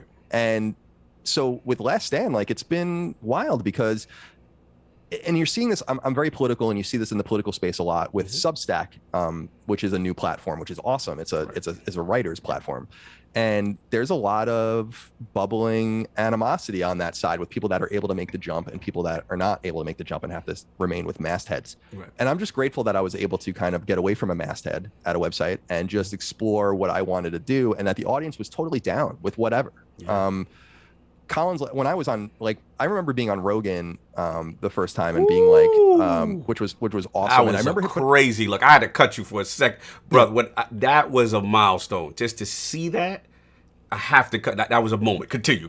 No, thank you. I mean, it was a completely surreal moment, especially because Joe. I met Jamie first, and then his producer, and then Joe literally walked into the room, shook my hand, sat down, and we started recording in about 10 seconds. So that's literally how it goes. The second time I met him, he knew me, so it was different. But so I'm just grateful to kind of be untethered in some way and to be able to explore these things and to have an audience that everything out there is free. It's like that really funny meme where it's like, support my OnlyFans, and then there's the guy and it says like I Google boob and get 2 billion or whatever. Yeah. It's like you can get anything you want for free, anything. And that people go out of their way to pay, like they're doing on your super chat, like they're doing on my Patreon and all that. That's even a bigger deal, right? Because it's not like they're just looking at an array of magazines and they have to buy one. They can say like, we can buy a magazine, or we can just go to this website or go to this podcast or whatever. And so that they're willing to, by the thousands and tens of thousands, like come and support this stuff says a lot about our content, but it also says a lot about the competitors in the old space, Yes. And in fact, it's pretty damning, I think. Of I got a question. Yeah. I got a question. All right. Let's say the tweet never happens. Right? Alternate world. Right. What if universe? Let's go. Where do you see yourself that tweet never happens? I don't know. My intention was, and the guys knew my intention. I know about that. Yeah. Right? I know about that. I just want to know. Okay. Where do you see yourself? Like, just the tweet never happens. If the things you're doing now are still happening, right? Right. Writing games. I see. Yeah, it would have been. I mean, it would have been. There wouldn't have even been a reasonable jumping off point to have any. Yeah. So that's like, I totally agree. It's like almost like a chapter book is being written. Yeah. Yes. And from that moment, the inflection point, the until dawn butterfly effect happens. Right. And you don't really know what's going to happen after that. So the funny thing about it, though, is it's kind of like a grandfather paradox, because like the tweet never happening means that there's a chance I would have been a kind of funny still, Right. So it is. It's almost impossible to examine the new content without that inflection point, because that was the excuse to kind of start it to begin with. Yes. So it's a very philosophical question, which I appreciate. What did it teach us? What did it teach you about yourself and what you could do and couldn't do, and sort of the rough spots that you had to sort of go through to get there? It was I learned a lot. I mean, I quit KindaFunny. I think it was something like the 8th of March, and then I launched Last Stand, or what was Colin's Last Stand at the time, March 15th. In between that entire space, I had to like create a brand, figure out what I wanted to do, get logos, incorporate. Yeah, that's not a lot of time. Like you were like, oh, all right, like that's kind of crazy if you think about it, because that's not a lot of days. Like you must have like been wouldn't necessarily say like panic mode, but you was like I gotta really sit down here and think what I want to do next. Like, yeah, it was scary. I mean, I just had I have a psychiatrist, and I have to see a new one, so I had, you have to like explain everything again. Yep. And I was telling him, I'm like, I deal with my pressure and stress by doing things. So like when the stress and the pressure is the worst, the only way I can alleviate it is to actually get the stuff done. Yeah. So I know a lot of people like procrastinate and stuff. I can't do it. So that 7 days or so was accelerated to be right. So you're like, super stressed. Right. But it was important as well. I knew enough about the internet, and I learned a lot from IGN, from KindaFunny, and the experiences there. Like, you can't wait. In fact, I won't say who it is, but there's another gaming personality that told me afterwards that he felt like he waited too long to come back, in quotes, and it really injured him, his ability to come back. And giving people no time to even think really before I'm back was probably a pretty good thing to do. But with hindsight, because with hindsight, there's a bunch of things I would have changed, but in the storm, I really had no other option. Yeah, I mean, it really felt like you had this in the bag already. Like, it was like you had this ready to go, and it, and to hear you talk about the fact that you just, pull all this stuff together in a matter of a week is, I mean, I'm sweating just thinking about it. Like, it's crazy. Yeah, it was. Sovereign knows your whole story. Like, we had covered it a little bit. Right, but Sovereign knows everything. Like when we say he's your fanboy. This is let me expose these frauds a little bit, Colin. No, but listen. When it happens, fraud alert. But he is a 100% true blue, 100%. Right, trust me when I tell you this.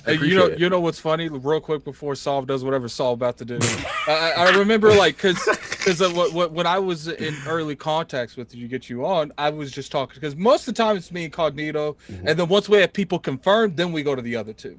So we're sitting there, I'm talking to Cog, I was like, I think he's coming on. He's like, yeah, that's cool. I was like, I don't even know how Solve and King, like, I don't even know if they know. And he's like, I don't think Solve knows. He's like, well, I was like, because we would know if Solve knows. Yeah, Solve would know.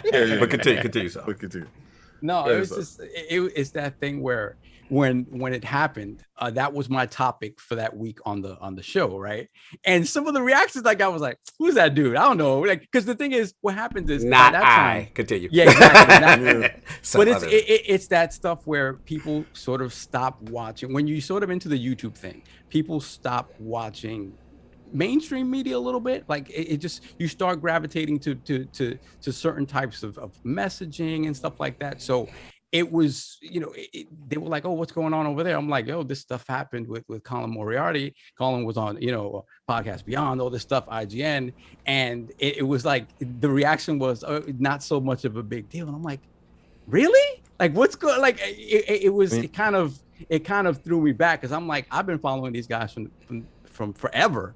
Right. And to see what happened, it was very eye-opening for me. And I guess I'll get into my long diatribe since the opening has come. Yeah, so I might as well just you know what I think's crazy part though, like real quick, is like, we've been doing this so long, like we have a podcast from the scenario that we're talking about. Like, literally. That's why his story resonates with me.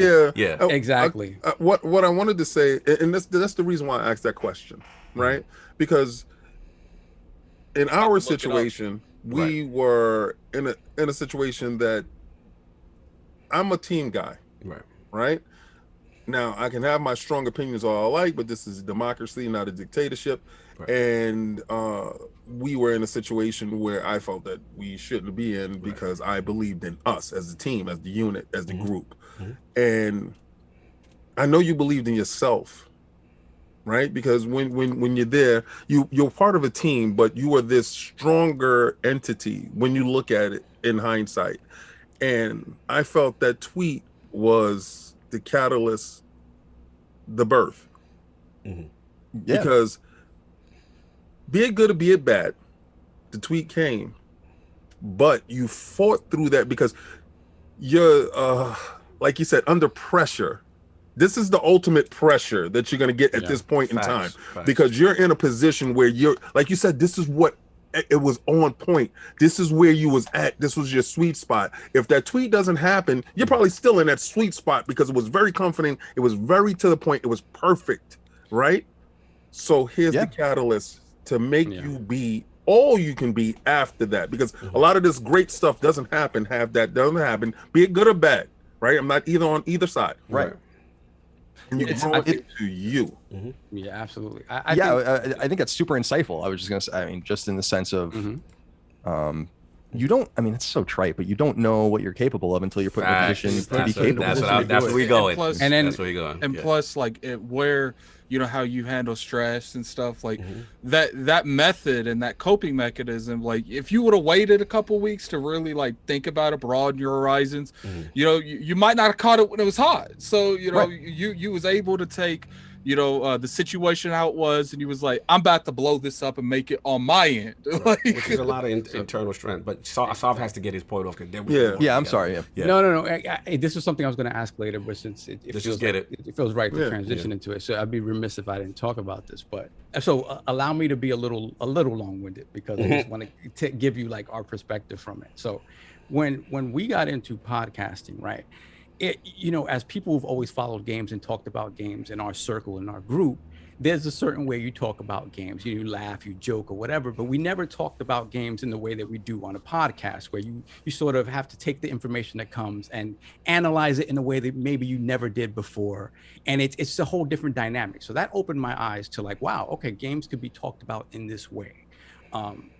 And then in doing that, obviously, you know, you get a little more popular, you start growing a community. And in that community, you see positive things and you see negative things.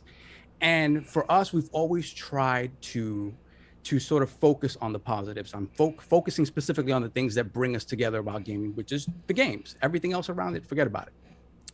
So that's something that I really enjoyed about what we were doing.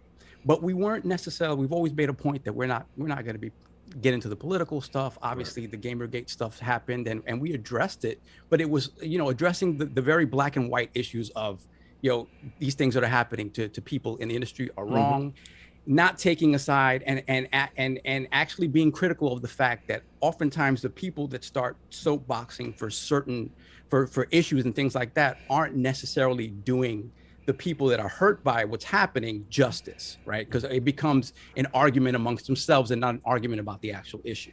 So we addressed that stuff. But I think what really opened my eyes to something that I was blind to before that is when you left KindaFunny, because the reactions internet-wide to what happened really left me disheartened with sort of the state of gaming media at the point, because it was just something I hadn't seen before in terms of how people reacted and what reacting in the way that they were reacting, knowing the pull that they have, right? And knowing that these words were literally causing the downfall of a person and not caring about it. It was something that was eye-opening and disheartening for me in a way that I was like, wow, I can't believe this is happening. So the thing that bothered me most about, you know, what I saw in general in big games media was this sort of idea that, you know, we don't want to have the tough conversations with people that don't agree with me. We're going to talk amongst ourselves, and the people that don't agree with me are going to get lumped in with this generalized feeling of opposition. Right. Well, and we're not going to take the time to really speak to each person individually, who they are and what they've actually done, to the point that the stuff that was coming out specifically about you, there were so many things that were just, as somebody who's listened to you for many years, I was like, this is untrue. This is not true, right? This is untrue. And then there were people that come out and defend. And then, but that would get, the defense of you would get lost in everything else. And I'm just like, this is not who we are. Like, at what point? And again, the critical thing for me about the gaming media is like, as a journalist, if someone is classifying themselves as a journalist, in my mind, in my view, your goal should always be to have the hard conversations with people that maybe you don't agree with, in order to get to as close to the truth as possible, right? Because nothing is ever 100% objective. Everything is told from a point of view. Everything has an angle. As objective as we try to be, it's never the case. But at least the goal should be to strive towards that. And I didn't see that happening. And it really destroyed my, again, and I didn't want to generalize because there are plenty of journalists who don't do this, but it kind of destroyed my sort of this image that I have of these, you know, these outlets and these people that I'm following all my life. And they allowed this to happen to one of their own. Because for us, the idea of ILP has always been about inclusivity. Inclusivity from the moment we used to hang out as kids, and that it was something that always brought us together. It was the gaming never was a the dividing common force. bond. Yeah, like that. That's supposed to be the unifier. Ever a dividing force. It was always about, if you feel like you don't fit in anywhere, you fit in with us. And we have so many people that came into our group that were just misfits. Myself, I was bullied as a kid. I was bullied. I was your typical overweight, pimple face, Coke bottle glasses. This before you became pimped out soft. Exactly. Yes. Early days. But I always felt safe in this group of misfits that loved games and they love pop culture and Japanese anime, whatever the case may be. And to see those same people that came from those same origins doing this to one of our own, it destroyed me. It really bothered me. And it bothered him a lot because he brought it to us. And he brought it to us. It was one of those things where I just like, I cannot believe this is happening. And then beyond that, just as looking at them as journalists, I'm like, you know, at what point, like, check this out. If Peter Jennings decided, like, hey man, like, I don't like Ayatollah Khomeini. I don't like, I'm not gonna talk to him. I don't want to talk to him. Like, no, that's your job, dude. Like, that's your job. But the thing is this: it's discourse is lost there. You can see fear. All right. So people see your aura. Like when you come into a room, when you meet individuals, right, and you've met a ton during that period of time. There's some people that can peek in and see the potential of you. If this guy wakes up, or if this guy does this, he can be this disruptive force here. And then they start reflecting on their self to say, where does that leave me? Right? This is what I never understand about actual podcasters or stuff like that. If we're all part of a fraternity, right? I don't go out of my way to ever disparage any podcaster or anything like that. I don't do all that stuff. I don't have the time for it because I'm too consumed with what I'm trying to make us be. And I'm too consumed with planning on what we should be, because I know we haven't reached our ceiling, and I know there's places that we can go in this ecosystem, right? But then there's fear from people that you don't know that is watching you. What I saw from, and what I'm taking from this whole thing, was that they knew that this was an opportunity of weakness, and they felt like there was time for them to pounce. They did not know how strong Colin was at this point in time, and under these stressful conditions, and I'm glad you elaborated on what you do when you are stressed. Be careful, people. When he is stressed, he's going to go hard. He's gonna go harder. But let's let the man answer, because we blow the game and we giving him the ball. My apologies. You gotta let the man answer. The roundabout way of getting to the question, Colin. Yes, let's get there. I felt like you was let's get there. They loving you right now. They preaching. They say you preaching, but we got to get there. I'm preaching. Yes, please. Colin, you touched upon it a little bit before. What is your take on gaming media today, where it is, where it can go to improve? And it's this idea of, sadly, that some outlets or people, whatever the case may be, seem to be on board with this cancel culture, which affects, to me, how they do their job, because we've seen it in terms of, you know, people not wanting games to come out, 6 Days in Fallujah, Kingdom Come Deliver, and stuff like that.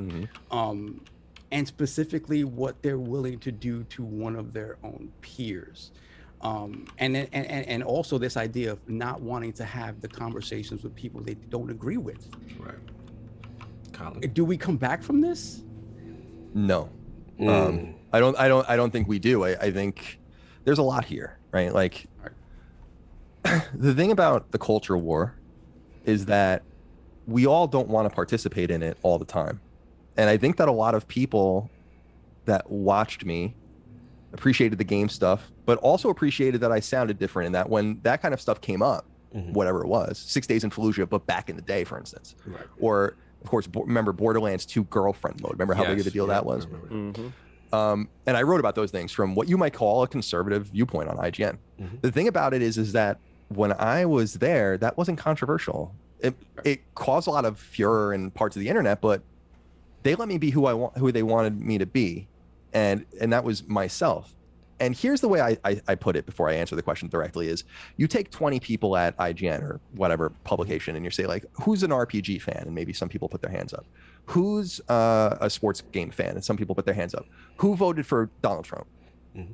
And no hands go up. Right.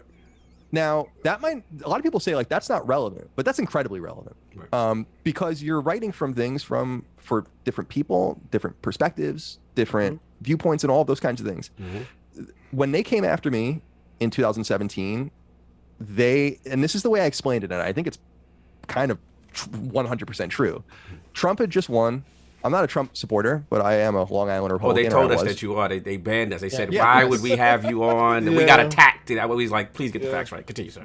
Yeah, but even if that were the case, right? Like, even if I were a Trump voter, does that necessarily make me a bad person? Like, I don't ascribe to that. And I did a famous video that many people saw when I was still kind of funny about the election. Yes, I remember. Where I just said I reject this, and I still 4 years later reject the verbiage about most Trump voters, just like I reject the verbiage about far left socialists and whatever nonsense. I feel like most people want to just be normal, decent people to each other and all of that. But I was the closest thing that echo chamber ever had to a Trump voter. Right. Not even being a Trump voter, I was the closest thing that they ever had in proximity to one. Gotcha. So what happened after he won? They went after me, right? Because I was the closest thing to what they hated that they had within arm's reach. That guy voted for Mitt Romney, you know? Oh, that guy had a Ron Paul sign at his desk at IGN, and he has a "Don't Tread on Me" flag. Right. Get him, you know? And you see a lot of that over the last 4 years of people just taking out political angst on each other, right? And it infiltrates, because it's what you were saying, King, and I agree, like trying to create a positive ecosystem where we can talk about the substance of the games and talk about what we love about the hobby. But when you have infiltrators that insist on putting the culture war into everything, then you have to be a willing participant in the culture war. And if you want me personally to be a willing participant in the culture war, you might not like what I have to say. You know? That's going to be the big thing, is that I'm not one of them. Right. You know, and like all of the disparaging things that have been said about me in the past, dude, guys, it hurt me a great deal to be called racist. I know. It hurt me at my core to be called a sexist or a bigot or a Nazi. Yeah, I feel you, brother. That really shook me, because it was being that it all it would have taken was Greg or someone else to say like, these things aren't true. Right. But when you have no one willing to do that for you for some reason, then it makes it seem like, oh, well, these guys are just willing to stab this dude in the back. So why would we like him? And that really sucked for me to experience. It still hurts. It cost me a lot of social angst. But that's what I was saying earlier, is like, when I get stressed out, when I get put into a corner, I'm going to fuck you up. Yeah. Oh, I'm sorry. I'm not supposed to curse. You've been in your bag this whole time, but we went to let the roll, bro. We were supposed to stop you long time ago. It was so pure. It was so pure. In my heart, I couldn't allow you not to express yourself, because you're getting VIP treatment for sure. So the whole thing is, I'm sorry. No, you good, brother. You good. I apologize. The thing is, this is your voice, right? And and it's not on Sunday, be honest with you. Yeah, you know, it's not the Lord you miss. That's the technicality I'm right? So we give him the technicality, right? But also, I just want your voice to be heard from our group. Maybe people didn't get a chance to hear you here or know the story here, right? And they're hearing your voice. I want them to hear your voice, fact. you. Not and I curse like a sailor, so I'm sorry. Now you're hearing my voice, but it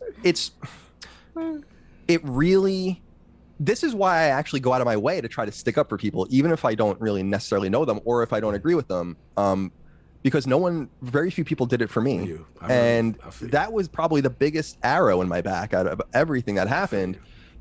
But I still, it really hurts. I'll give you an example. Like, I live in a new neighborhood in Virginia. I just bought a house here, and like everyone's moving in. And I'm kind of afraid of people knowing who I am, because they're not going to give me a fair shot if they Google. Like, I have a Colin's Last Stand poster, like the original Colin's Last Stand poster in my garage. And when you open the garage, you can see it from the street and everything. And I wonder, I'm like, does anyone Google that and then make the connection of who I am? And then what do they find about me? Right. They didn't get a chance to know me. Right. They got a chance to know all of this stuff about me. And imagine if you're a black man or if you're a woman and you read this stuff and you're like, well, wow, he's what? Yeah. And it's like, I never got a chance to put my own mark on these people and to let them know who I really am. And so that's the most destructive part of the game of telephone. And that's why I will never forgive what happened to me. And I'm not a very vindictive person in a lot of different ways, but I remember every person who said something about me or didn't come to my I'm watching. And every time one of you drop out of the industry and fail, or every time one of you get a worse job or anything like that, or get laid off or need a helping hand or anything like that, I remember what you did to me. And I remember when you came at me, but you slept on my couch for 3 weeks. I remember that I lent you money, but you came for me. I remember that I got you your job and you came for me, And so I'm not a very vindictive person, but I will always remember that. No, I'm a very vindictive person. You know what, Colin? Like, during that whole thing, man, like I'm part of like a network of a bunch of different podcasts. Like, I can't name one podcast that was like, that's validated. Like, every podcast I was like, yeah, cancel culture on some crazy stuff these days, man. Can't even make it sweet. But no, it was just I remember the hurt Sovereign had that day. I really actually remember it. And I was like, because really as gamers, we stay in our own bubble. I have so much going on, right? Really literally have so much going on that if I even get an extra hour worth of sleep ever, it's a big thing. I want to like have a cupcake because I did it. I feel you, brother. So it's so much stuff going on that when he brought it to me, first of all, I want to hear what my brother has to say, and I want to know what's going on with him. Facts. And then he explained. I was like, "What? For that?" And I laughed because I laughed at the tweet, right? I thought it was like in a sense because I was like, "Oh, I get the joke." For right? us, well, we grew up, it's a dad joke, like whatever. Anyway, regardless to what, I'm just like, "Are you serious?" But then when you look at it in its totality, right?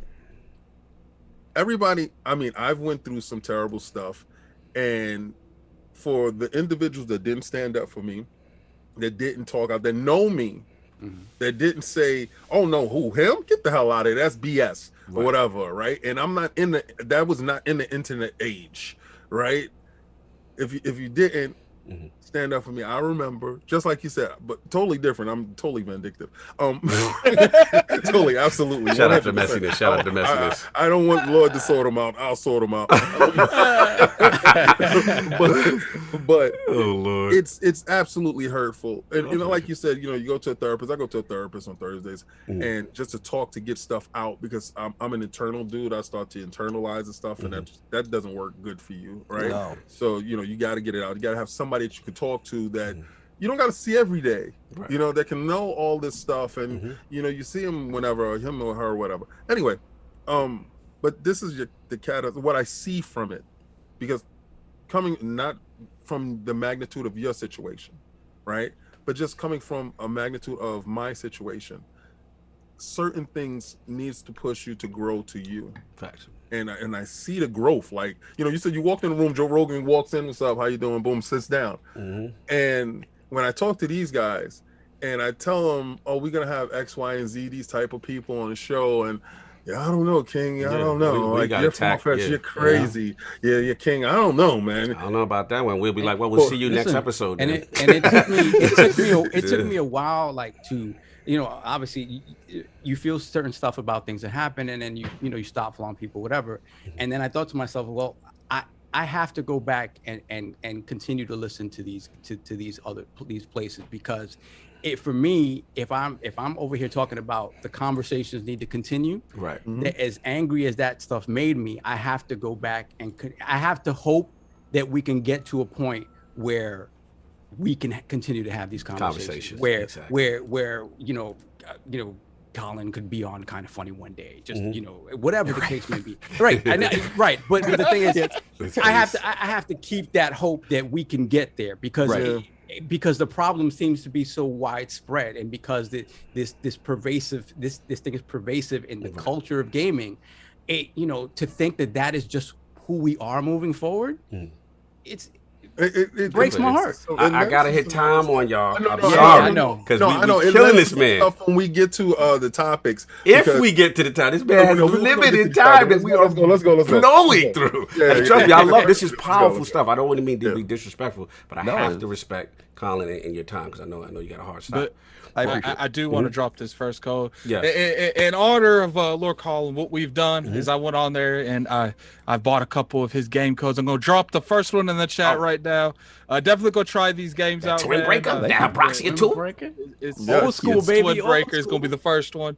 So there it is. Like, it's for Xbox, obviously. I got 2 of each, so there's 3 other codes to give out. I heard that podcast when you guys are you rethought that once it happened. The 4 paddles.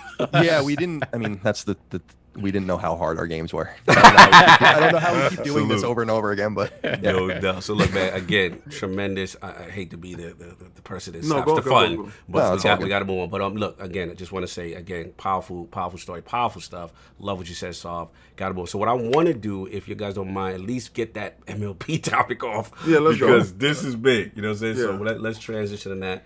And Saab, do you want to set it up, Saab, for me, or no? Or you want me to get it? Oh yeah, I'll set it up. Okay. Because I know you MLB, so I got. Hey, listen, so it was announced earlier this week that MLB The Show would be coming into Game Pass day and date when it releases on April 20th, and the internet exploded because how is it that a Sony first-party game now has more value on the Xbox platform as opposed to on the PlayStation platforms, where people who play on that platform now have to pay $70 for that game day and date. Obviously things came out about who's publishing the game and sort of what the business behind it could have been. But at the end of the day, I think we can all agree that no matter how you look at this, it's not a great look for PlayStation. Even if they there's nothing they could do about this. So what I want to ask you guys is does this open the floodgates for other stuff? And specifically to Colin, like with this type of move that's happened, like what the hell are they doing over there? Like what's going on? I think you said as much in the tweet. Like I don't know who's asleep at the wheel here, but something's going on. Like, that was what was weird about it. I mean, so. We knew this was going to happen. We knew the game was coming over, right? It's not going to stop on Xbox. I think it's going to come on Switch next year and all that. And we knew it was going to happen by 2022, so it happened a year early. But what I was surprised about was that this verbiage wasn't in any of the contracts. Yes. In other words, how we know MLB is publishing it on Xbox, right? They're acting as like a proxy. So there's some sort of like layer of deniability here. But how could you have possibly had it that your own studio is making a game ostensibly for free for your rival, and that this is possible? Like, in other words, like when Game Pass was like, well, Microsoft was probably like, hey, can you imagine like Phil Spencer or their lawyers going over them and be like, there's nothing in these contracts that say we can't just give this game away. You know, there's literally nothing here. You know what, Colin? I bet you $20 these are going in contract from here on out. That's why we got the Lord of Legality in the building too. Somebody says contracts? We got the Lord of Virtue. We got Hogan in the building to sort this out too with Colin. Hogue, don't I owe you knees? For what? I don't even remember. Okay, so I believe that I told you that I felt that the Series X and the Series X... We got to keep going. We gotta get time. That Series X and Series X was going to outsell the PlayStation 5. You gave those to me already. Yeah, you did. Yeah. I show 3 times this year. Okay, just making sure you made your payment, sir. You got them. All right, cool. Now continue. Colin, continue, like you said, your point with the... I mean, I'm just surprised that it was... I'm surprised that it was legally possible. It's not that Microsoft did it; it's that it was possible. And I think Sony never thought they would do something like that, like ever approach in a scenario. Exactly. So the thing I question about this is like, is there, people question like whether Jim Ryan knew this and he agreed to this, right? Or whatever the case may He's be. complicit. Is that something, right? As King would say, he's complicit. Is that something that's even a possibility here? Yeah, it's possible that he knew, but here's what happened. All right. I mean, I'll just tell you guys clearly what happened, although I think a lot of people know this. Major League Baseball came to Sony and was like, we're giving the license away to other people if you don't publish your games on other platforms. Right. So that's what they agreed to do in order to hold on to, because Sony San Diego, I mean, that's what they do. They used to make NBA games, as people know, and all that. But so I think that Sony was just put in a corner where they're like, if you want to keep this game, then you're going to need to publish it everywhere. And otherwise, we're going to open up, it's not to say that you wouldn't be able to make yours anymore, but we're going to let 2K and EA back in, and there's going to be a problem for you. And I think that that's what happened. So MLB acting as an intermediary, which they also do for the RBI baseball games, gives Sony some plausible separation from it. And I'm sure Rick will have more insight into this, but it's unbelievable to me to think that this was possible. And I think that this was I could be wrong on this, but this is probably a massive legal error on Sony's part. And if anything, I think I'm kind of hoping for a situation where Microsoft and Sony start playing nicer together.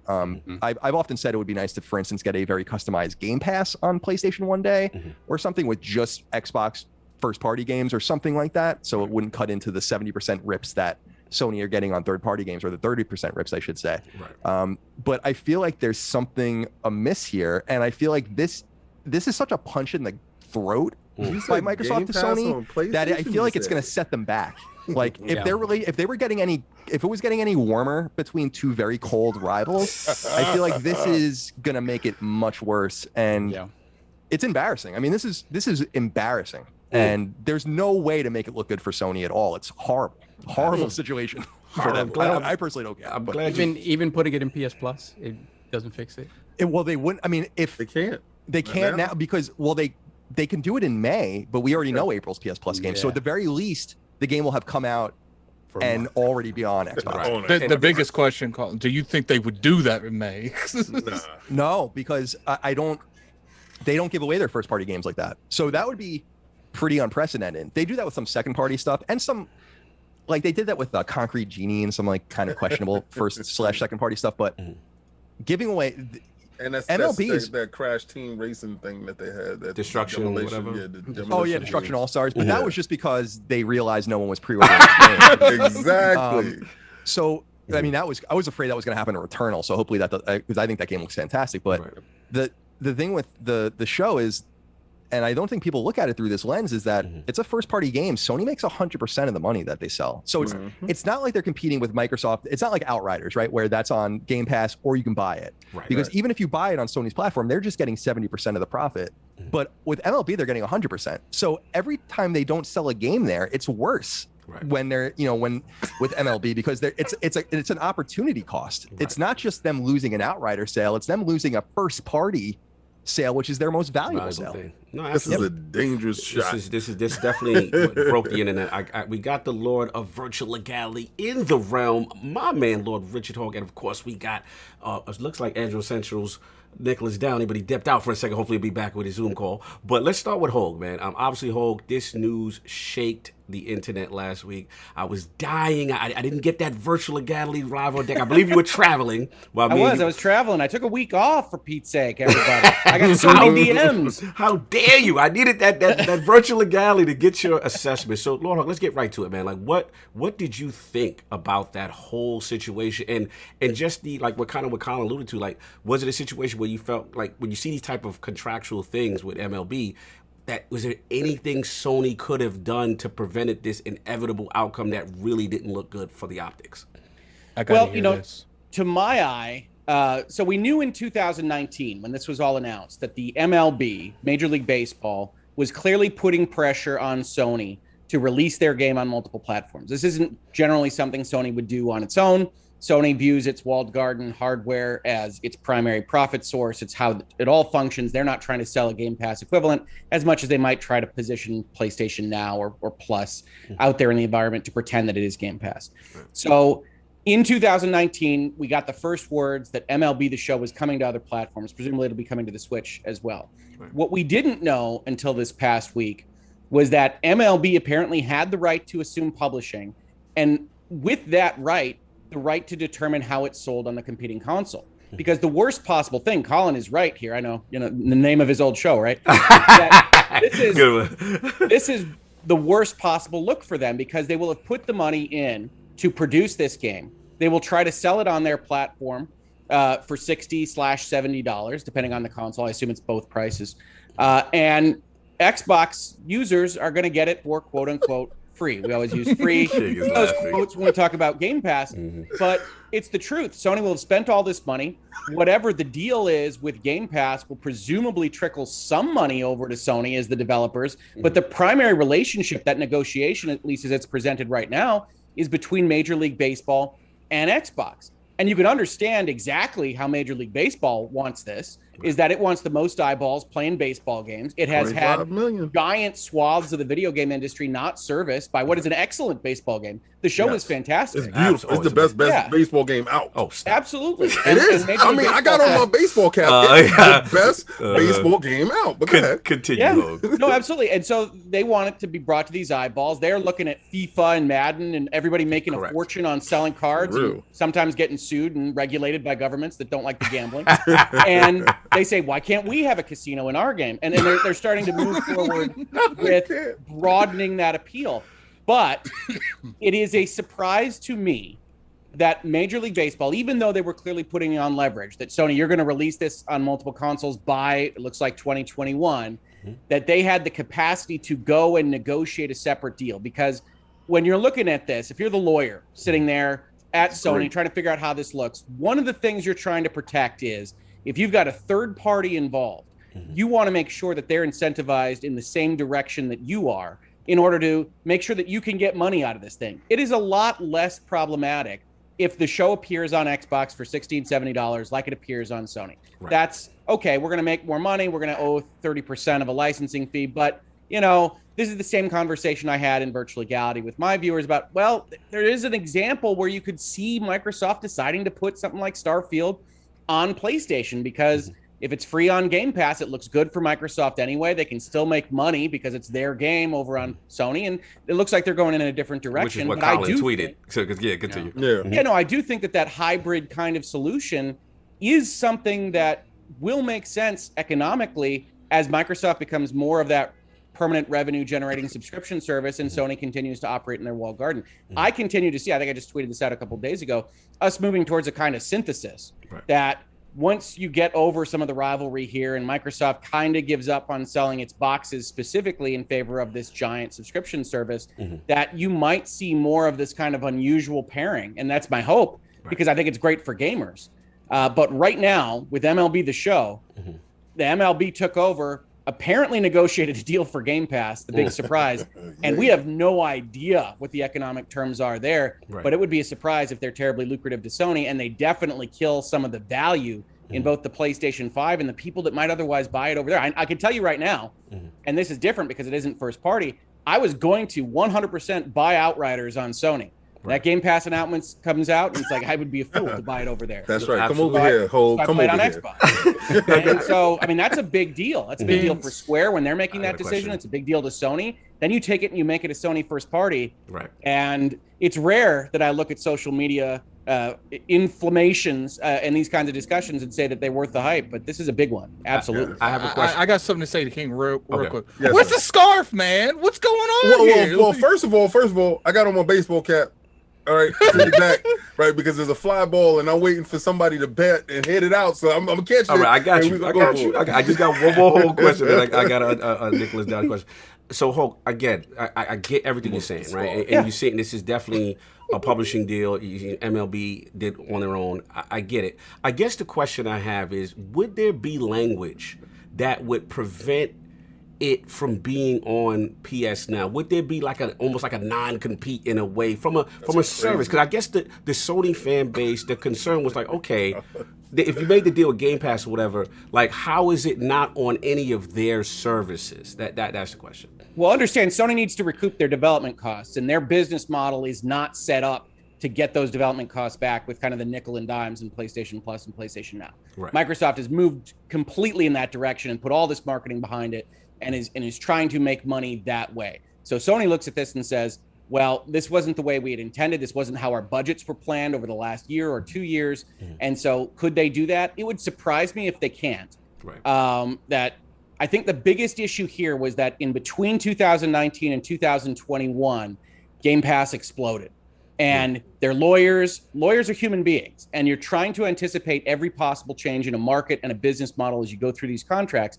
It appears that they were okay with Major League Baseball publishing, but probably not with giving it directly to Microsoft's quote unquote free Netflix type service. Right. And so that changed. I don't think there would likely be a prohibition on doing a similar thing on the Sony side, but understand in general, a third party licensor is going to have some interest in how the money comes in, and you're going to have an accounting to them for the sales of your units. So there could be something that doesn't make a lot of sense economically with the Sony MLB direct contract that MLB doesn't care about, because they negotiated their own contract with Microsoft. And yes, if that is in fact the case, then Sony spent tens of millions of dollars making a game that would only be worse served on their console. And that's not great. Wow. Okay. No, can I no, Chris, please, Colin, please, yes. I was listening to Mr. Hogue talk, I was thinking of a few things. Like the first thing is that, and it's like you said, I tweeted out, like, because I had this idea, right? I was totally wrong. I owned it. But I had this idea that Microsoft would leverage PlayStation by releasing all of their games on PlayStation ultimately from Bethesda and just charging $70 for them. Yeah. Just being like $70 Starfield, $70 Elder Scrolls, whatever, or free or subscription based here. They took Sony's own game and then did that to them. Yeah. So it's hard to make any. There's no because Rick was saying, like, even with let's say they got a nice lump sum from MLB for this, which I'm sure they did.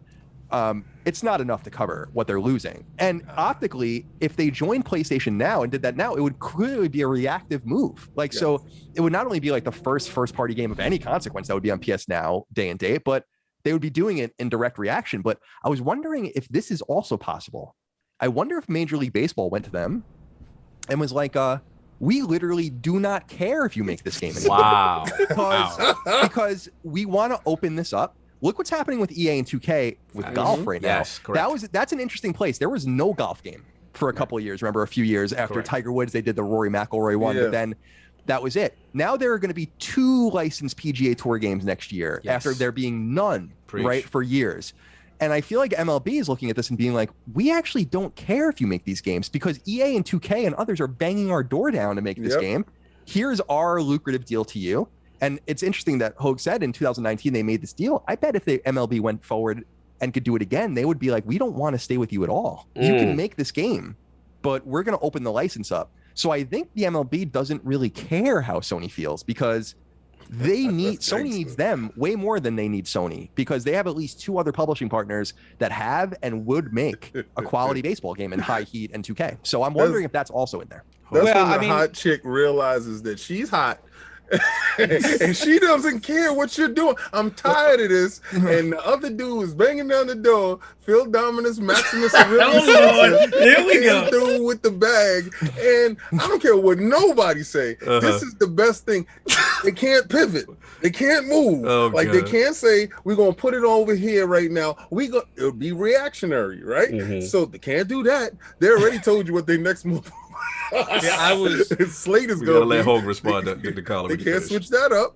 So the best part of this whole thing is this is a chess move where you're stuck in the corner because the next move might be mate. And this is so fantastic. Like Hogue said, he was going to go buy Outriders over there. He was committed to buy Outriders over there. Absolutely. And then what did Phil Dominus Maximus Aurelius Spencer do for you? He gave me 3 Outriders. That's right. There you go. You're over here now. So I was committed to buy this baseball game on Xbox as soon as it came out, right? When they announced it, I had a whole video lined up. I was going to go in the store. I was going to have now he's got 2 videos lined up. No, I got a different video now. So, and I was going to go to put it inside my PlayStation and say, and put it inside my Xbox. Lord, messy. And turn it up right there. He did something great for me. Get Hogue. So here's what I would say. I think that Major League Baseball does think that they have these other possibilities. I will say being a big business, having a CEO title next to your name doesn't make you infallible as much as talking to some of them might make you think that they think that. And so I do think Major League Baseball is pressing on Sony, but it is a game of chicken. Yes, it looks like Sony has, fallen to the leverage at this point in time, and they have. But Major League Baseball also doesn't want to lose eyeballs. The entire purpose of this is to broaden the audience. And Electronic Arts or 2K or anybody else isn't sitting there ready with a baseball game tomorrow. Right.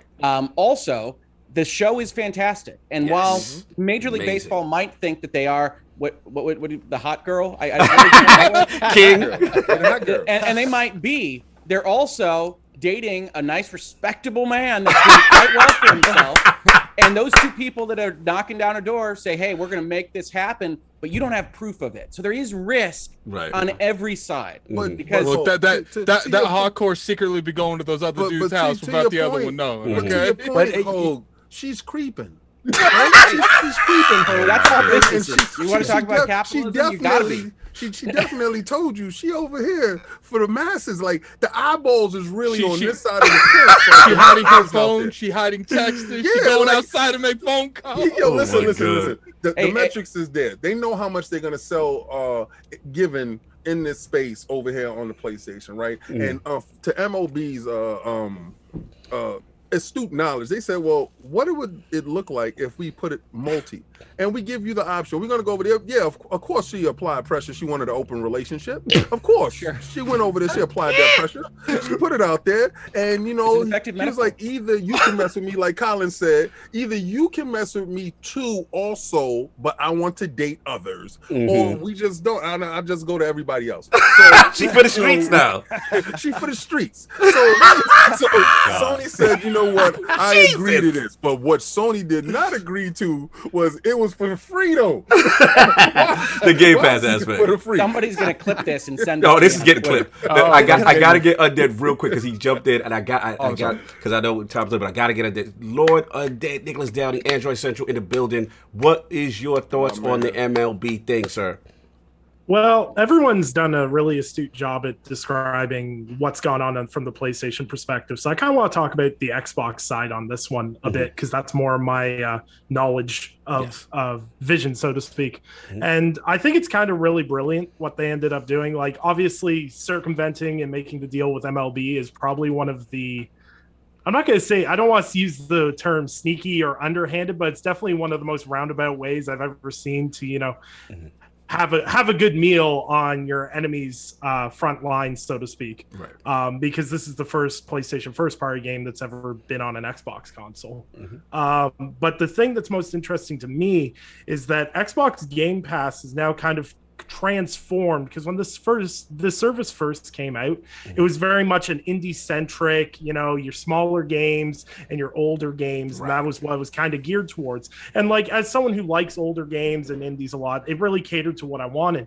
But we've kind of seen a shift over the past 6 months, especially when you start looking at the addition of EA Play. Is a very focal point that they're targeting everybody with this now, because you look at EA Play, we've got games like I believe the UFC games in there, you've got the Madden game, you've got FIFA, now you've got MLB. Basically, if you are a sports guy, it's just what's haven now. If you are a sports fan and you don't want to pay a lot of money to play your sports games, you go buy an Xbox Series S and you buy your Xbox Game Pass, and away you go for a very marginal fee. And I think that's a really brilliant plan that they've executed. And Game Pass itself is blown up in such a way that I would never have thought the MLB being on Xbox is amazing, because the MLB games have been amazing for a long time, and more people deserve to play those. It's a fantastic franchise, it's one of the best sports games out there. Period. Because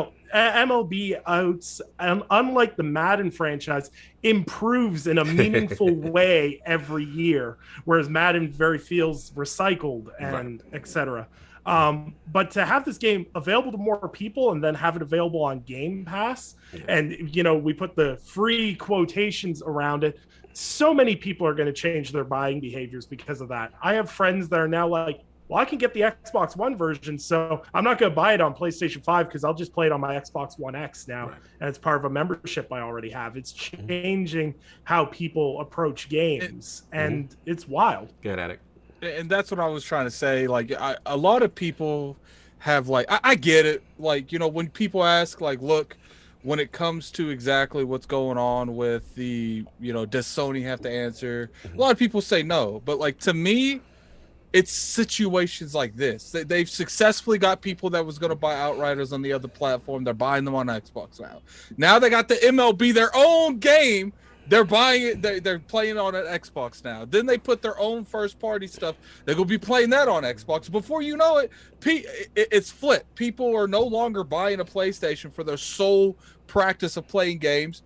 They're buying the PlayStation to play their exclusives, and they're playing everything else on Xbox. It's like PS3 again. And by the way, I was just thinking of this too. I don't know that anyone's really studied how much this affects San Diego studio and how it affects Sony's first party, because the one major advantage that I don't think anyone would dispute is that Sony has a massive quality advantage over Xbox when it comes to first party games. Absolutely. And the one thing that I think is kind of lost in the weeds with the Bethesda acquisition and that 2019 gobbling of studios that they did as well is that they can't manage all these studios. I think Microsoft can be in a position where they can get off a AAA game every 2 to 3 months after a few years if they get everything going, or they're going to be in a situation where they're closing a third of their studios because they're not getting games out. And I don't know how that's going to work, but I do know that San Diego studio is in a little bit more peril today because they make a game that sells 5, 6, 7, 8 million copies a year. And I've been there many times. Those guys are really dedicated to it. Famously, their producer has a mattress on his floor in his office because he never leaves. Wow. And so that's some law firms I know. Yeah, exactly. And San Diego studio also cleared out a bunch of their other teams. I mean, the guys that made Guns Up and all of that kind of stuff that no one cared about. And there's the rumor, of course, that they are making games down there, presumably an Uncharted game. Right. So it kind of imperils like their whole objective with that studio, and they don't have as many bullets in the chamber. They have maybe 2 or 3 big ones a year if they manage everything right. And I feel like this means more than people are letting on for that ecosystem. And the Outriders thing is really interesting too, because Sony has 2 hits this first 4 or 5 months before Returnal to make any money. And the first one is MLB and the second one is Outriders. Wow. And now they have no way to make any, heavy gaming revenue apart from their back catalog. So I don't know that people are looking at it's the total. Xbox is completely owned Sony. I mean, with the situation, there's no doubt. But I think people are not looking at it deeper because Hoag's right. Like where MLB wants to court Sony San Diego. They make a great game. They've made great sports games since their 989, kind of heritage days, right? Back in the day. But I do agree, or I disagree in the sense that if they were like, we can stick with you, or we'll just go to EA and 2K, and maybe they'll get their games ready eventually, but we're going to now just hit a bunch more people. In other words, they're paying their licensing fee on probably a flat basis to Sony per game sold or for access. But if they're just selling more games, then they don't care who's making them. And I think that's why a lot of A games have been creeping in, specifically with RBI Baseball, where they're trying to kind of hit it from the other end. Right. And then somewhere in the middle, I used to play the 2K baseball games in like the mid-aughts, and they were okay. They were okay, but they went to show. They were pretty. That's kind of where they want to get. Because I think what would be really even more interesting is if they opened it up and then you got a Sega/EA NFL versus NFL 2K versus Madden thing where people start really selling games at different prices, and then San Diego Studio is in a lot of trouble. So I feel like this is more perilous than maybe people are letting on, and we won't know how it settles out until we see the sales data, and the sales data is going to be more muddled than ever this year. Colin, do you know if they beefed up their team to make these multiple copies? Because it was sort of strange to me that they never talked about outsourcing to make these other versions. No, they made them there, and they made them all there. You want to hear something really interesting? I mean, this is another thing that people haven't really considered. Sony San Diego, a first-party team, had Xbox dev kits. Long before the consoles were even announced. Yes.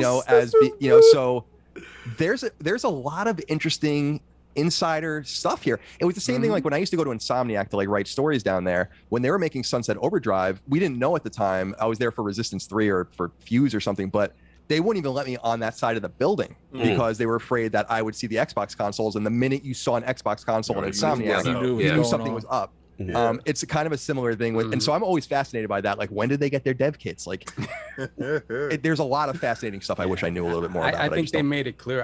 Ramon Russell always does a yearly thing with Ryan to talk about the game over on IGN, and you could tell this year when anytime Ryan asked him how difficult it was, on his face you could see it like, well, we turn around this game in 9 months every year. So imagine now having to make multiple versions of this same game. Right. And you could tell that there was a weariness to him.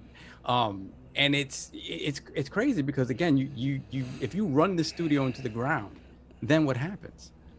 Yeah, I don't. It's really gonna. That's the thing, is that like they have this one box they can check every year. They've been checking it since the PS2 and PSP days with NBA Inside and all that kind of stuff. Like, these guys have a game every year that's really important. And let me ask you a question, Colin. Sure, really I'm quickly.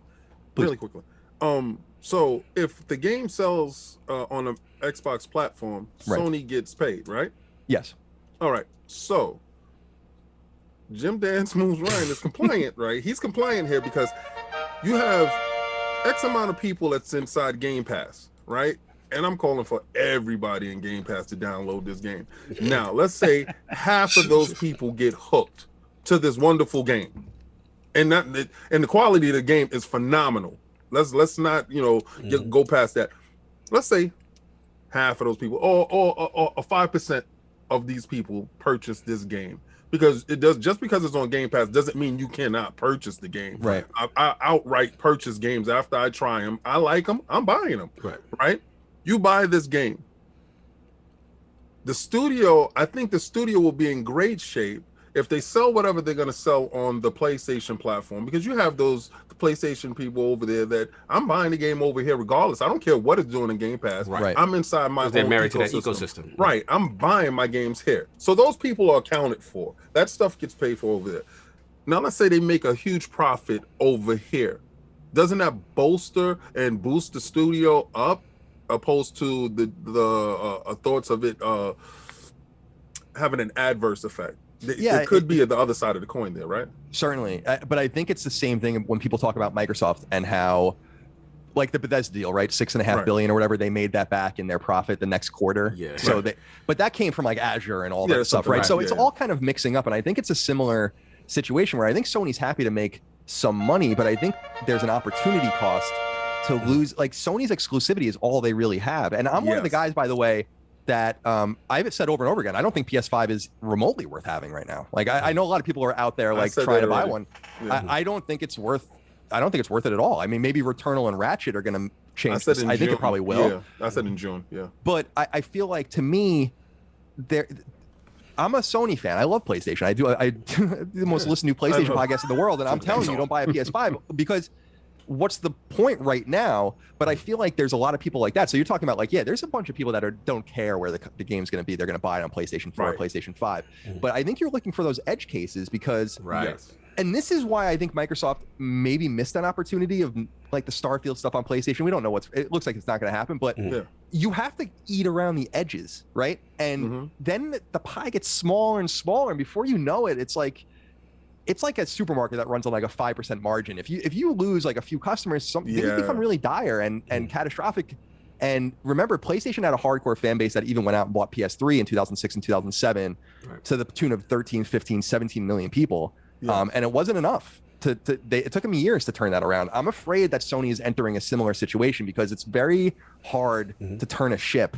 And I appreciate what they're trying to do with their first parties, but they're going to need more. And so losing a first party game essentially at a time when your competitor just bought a massive publisher, I don't know if we're going to see King, like, how it plays out for a few years, but I wouldn't be surprised if Sony was much more cautious about showing their sales figures for this game, which they usually aren't.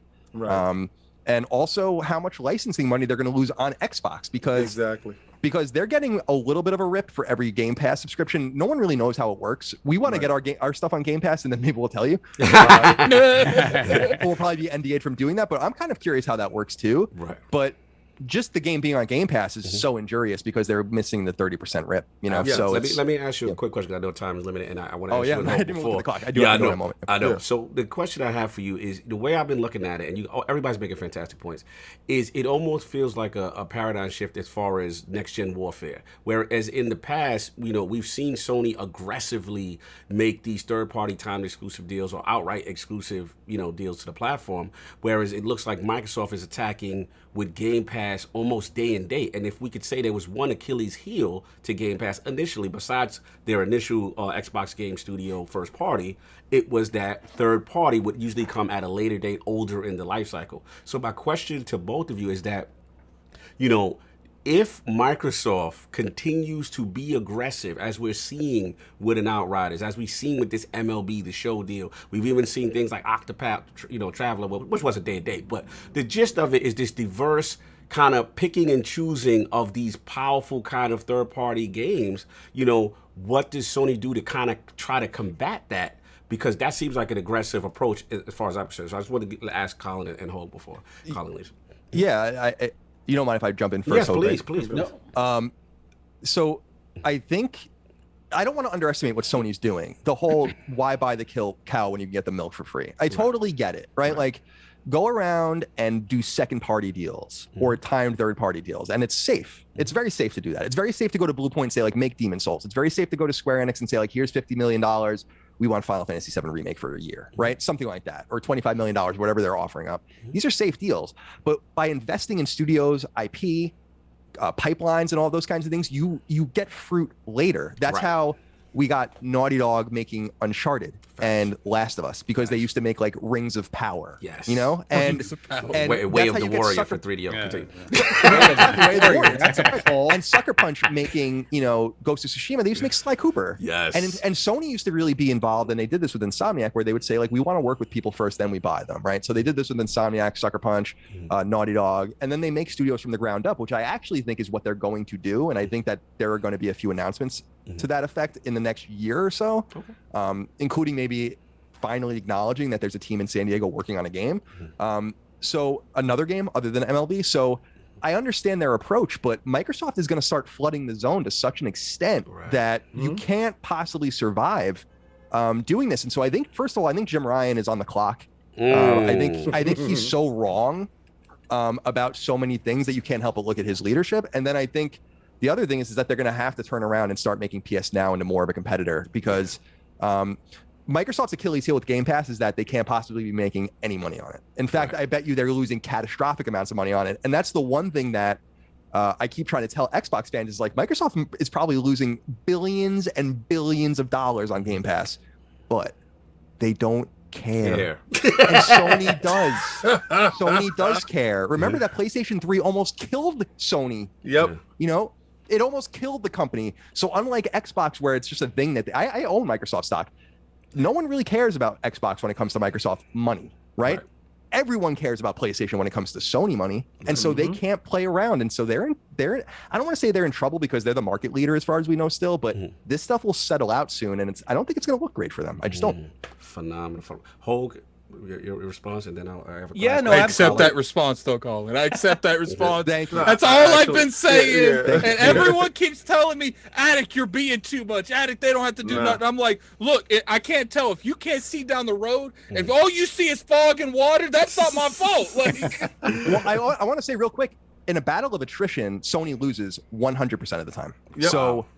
So you can't, they have to do something. So anyway. Yeah, no, they're not remotely the same size. I mean, that's a point that I bring up in my videos, and I think on this very podcast, which is that if you're not thinking of Microsoft as just a $1 trillion company, you're not getting the scope of these two industry leaders. Even though you love video games, Microsoft has so much more going on, it's not even close. I will say this, while Microsoft can find the money in the couch cushions to buy Bethesda, and I think they're going to continue to do that with further acquisitions, I do think there are things Sony can do. I think Sony is coming to the realization, or they should be, that there really is a market for a recurring revenue subscription service, and they better start thinking about exactly how they want to position themselves in that market. Now, in my perfect world, I would be acting behind the scenes to figure out exactly what a relationship with Microsoft looks like, to get some version of Game Pass on the PlayStation, because I really do think that you can, much like this particular situation, undercut in some important ways your main competitor by changing the exclusiveness of what is going to be their primary premier product. And if you have that availability on your box, effectively, you're the box to get, because you have your first party, you have whatever God of War 3 looks like, you have Game Pass with some accessibility. And if you do it right, Microsoft doesn't ultimately care. If they're making money from that bigger audience, they aren't evidencing a strong interest in selling boxes under the TV. So it's a matter of getting their math to work. And Colin is exactly right in saying what I've said for a number of years, which is that the Game Pass math couldn't possibly be working right now. No. This is what we might consider a marketing effort. You know, we just saw, let's say, Disney Plus increasing their rates by a significant percentage, 15% across the board. Game Pass is right now in the gain eyeballs. And if they weren't Microsoft, you would see this for what it is in terms of a startup just trying to get subscribers, never being revenue positive, and trying to get bought by Microsoft. Right. You know, say maybe a Discord type company.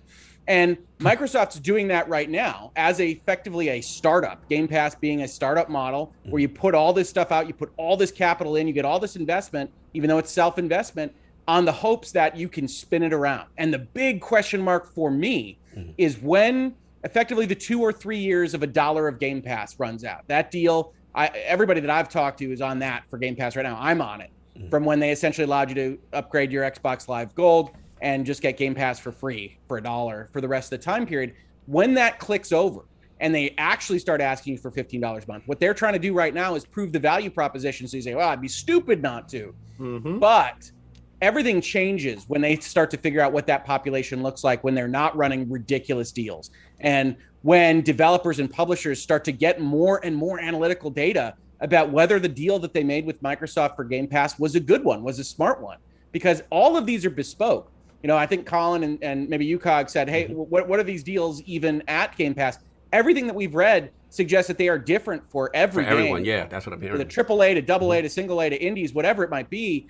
And that takes an enormous amount of analytical resources. And some people are going to have gotten burned. And some people are going to be making out like bandits. But it's a very arduous, timely process. And it's a question mark about whether or not everybody's going to be willing to enter into that deal the second time, the third time, the fifth time, when Microsoft actually looks to turn this into a profitable division of their company. Because right now they are not. And yes, every publisher should be jumping on and taking all their money and saying, thanks, Microsoft. Oh my God, we're eager. Lillymo's eager to take Lillymo, yo, hit back the truck up to Lillymo. Let's go. And that's exactly what should be happening. But it still hasn't turned that corner. Right. And there have been companies that never turn that corner. And I think Game Pass will. I think they've got a smart direction. I think they're eating PlayStation's lunch in terms of important stuff. Definitely. But we haven't seen that yet. So there are these question marks. So if I'm Sony, I'm starting to try to figure out exactly what I can do with Microsoft. They're clearly aggressive sharks buying things. And whether or not I can get some version of Game Pass on the service. Because if I got a box that has Game Pass and my first party stuff, well, then I once again win the value war. I find hold on. Okay. Yeah, go ahead. And we gotta. Yeah, because I was just about to respect Colin because we passes hard stop. We gotta give I was Colin. just gonna say I do have to go, but I just want to drum because I want to keep talking. We love it when you keep talking. But I just wanted to say real quick. I think the only thing that can sneak up on Microsoft in this regard is what Hoag's saying, and this is actually something that snuck up with Sony during the PS3 era, and actually with Netflix. So they're different, but with PS3, the more PS3s they sold, the worse they were doing financially because they were losing money on everyone sold. And the same thing with Netflix, I think, was happening. Netflix has only been profitable, I think, maybe the last couple of years, and Disney Plus apparently is losing hundreds of millions of dollars with their own content. So can you imagine how many billions and billions of dollars Microsoft is going to lose on Game Pass? That's why when anyone's ever asked about it, they're always like, well, we're not trying to it's not a profit play or whatever the hell Aaron Greenberg says. It's because you will never admit how much money you're losing on this because it's not good, but it's kind of putting more and more money into the center and hoping that everyone else loses first, because then everyone's going to come on board. And so I think Hoag's exactly right. Like Microsoft, if Sony was in Microsoft's place, they'd be playing with serious fire. But Microsoft has so much money. Yeah. Colin, before you go, you got to go. I forgot one last question that we normally do for our guests. It's tradition in ILP to see you through, which is I never got your top 5 video games or franchises of all time. I never got that. Oh, okay. So this answer would probably change somewhat depending on the day you ask me, but Mega Man 3 is my favorite game of all time. Final Fantasy 6 would be on that list. Castlevania. You just took a sword to his heart. But no, that's my man. That's my man. Go ahead. Castlevania. Symphony of the Night would be on my list. BioShock would be on my list, and then I guess that last I would say like maybe something like Super Mario World. Would be or Super Mario 3, something like that would be on that list. So, but that's the older I get, the harder that gets to answer. Right. And then your best console is the NES, right? NES, yeah, my favorite. Always, forever. Lord I'll always have a very special place with me. An absolute pleasure to have you in the realm for limited time. Salute to you. The story, the journey. Again, Lillymo Games, everything you're doing at LastStandMedia. Our good friends over there that you got, Defining Duke, the whole movement. Yes. And again, thank you for coming on and telling your story. You're welcome in the realm anytime. Tell the fine people in the realm where they can find you. What else you got going on, sir? And Hustle put all his links in the chat. Oh yeah, please. Thank you. Just Google LastStandMedia if you want to find the podcast, Sacred Symbols for PlayStation, Defining Duke, which is done by ACG and Mr. Matty Plays for Xbox. That's all under our umbrella. I also do a podcast with my brother, Knockback, which is a retro podcast. And then I make games, or I write them. So I own part of a studio, Lillymo, and we just put out Habroxia 2 on everything, including on Vita. And we had to cancel our newest game on Vita, but we can talk about that. We'll talk about next time. Next time we'll talk about it. And so, there's a bunch of ways to come find me, but I appreciate you guys. I hope to come back soon. You guys are awesome. Absolutely. This is so different than my show. It's so nice to do around, we do a much more like a PBS style show with cursing. You guys do more of like an evening commute kind of show, and I love this. I love this. Bro. So now, Colin, you had a great guest on Sacred Symbols Plus. Who's that? Mr. Hogue, the only guest I've ever had back 3 times. He's on Sacred Symbols Plus, which is our Patreon exclusive, and we talk all about legal stuff, of course, Mr. Hogue, as we would. So they let me talk about video games, Colin. You're gonna have to let me do that sometime. I know we will have maybe one day. Brother, maybe one day. Thank you so much. I appreciate you guys. Thank you so much for having me. Thank you, brother. Have a good one, Colin. Appreciate you. Bye, guys. That code I put in the chat is Colin's new game, so definitely hit that up and go look at that. Have a good one, brother. Absolutely. Let's continue the discussion. Let's get back to the MLB, the show. Yes. We gotta continue. You know what I'm saying? But Sav and King, I didn't remember if you finish your points off because I know we were rushing a bit. Oh, but the MLB stuff. Listen, man. Like I was already going to purchase it on the Xbox, right? The fact that this game is going to multiple platforms, I think it is. I think, in my opinion, the best sports simulation period. And that's saying a lot when you look at 2K basketball. I think it is the best sports simulation out there, and to have it everywhere is amazing. Right. This was a power move by Xbox to do this, and I would have never in a million years seen this coming. So it's going to be interesting that first week how the numbers pan out. I really do want to see this, and like King was saying, like, at the end of the day, I think MLB, obviously the money matters to them, but I think the fact baseball is no longer the national pastime. As much as I love baseball above all other sports, it's just not. And to get it into the hands of more people, to maybe find more fans, is amazing to me. So yeah, let's do it. King, you didn't get a chance to finish your bloviation, sir. Bloviation. So when it was coming over, I was like, yes, okay, of course. I have my baseball cap ready. I'm ready, playing for the ILP challenges. Like, we taking on all challenges. So I could not wait for this game to show up just to rub it in you Sony dude's face. Oh my. Just to let you know your girl ain't loyal. And I'm taking out. We gonna get something to eat. I had a whole treat thing set up. And then the unmistakable happened. She DM'd me and said Netflix and chill. I said, well, of course. Game Pass and chill, King. Game Pass and chill. We are not making that emote. Oh my God, Game Pass and chill. You can't be saying that. Who did this for me? Bill Dominus Maximus Aurelius Spencer has put the boot on your neck. I told you, he is a shark. He is an absolute shark. And you guys thought it was a joke. You thought it was a joke. This is what happens when Microsoft looks down and say, "Oh, you need money to do what? What are you doing? Let me see your project." that's wonderful. So you think that and this is what we earned, and this is what's happening, and this is how many people. Oh, well, here's the bank. Go do what you got to do. And I say, I don't think they're closing down any studios in the next 4 or 5 years at all. The only reason why is because they brought people that are able to produce their own games and work under their own situation. And I don't think those games will ever be on the Sony's platform, because only the games that's under contract. Right. Hogan already knows. Games that's under contract, it's not the viability in breaking a contract. They can go through a long, drawn-out legal battle or whatever, which would make no sense to throw money into that for no reason. Just put it over there, put it over here in Game Pass for free, and this is the last time you're going to eat at this table, right? Because exclusivity, which is Sony's game, Microsoft has heard it enough, is where people want to go. Right? So I don't want to do no patchwork Game Pass on PlayStation. Either you take the full Game Pass or you don't take nothing at all.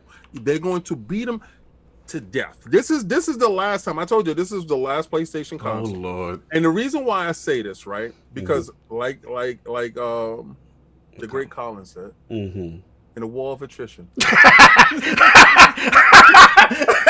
Oh, now we quoting. Now we quoting. Now we quoting. In a war of attrition, Sony cannot compete. And that felt so good, understanding that they also see the long game.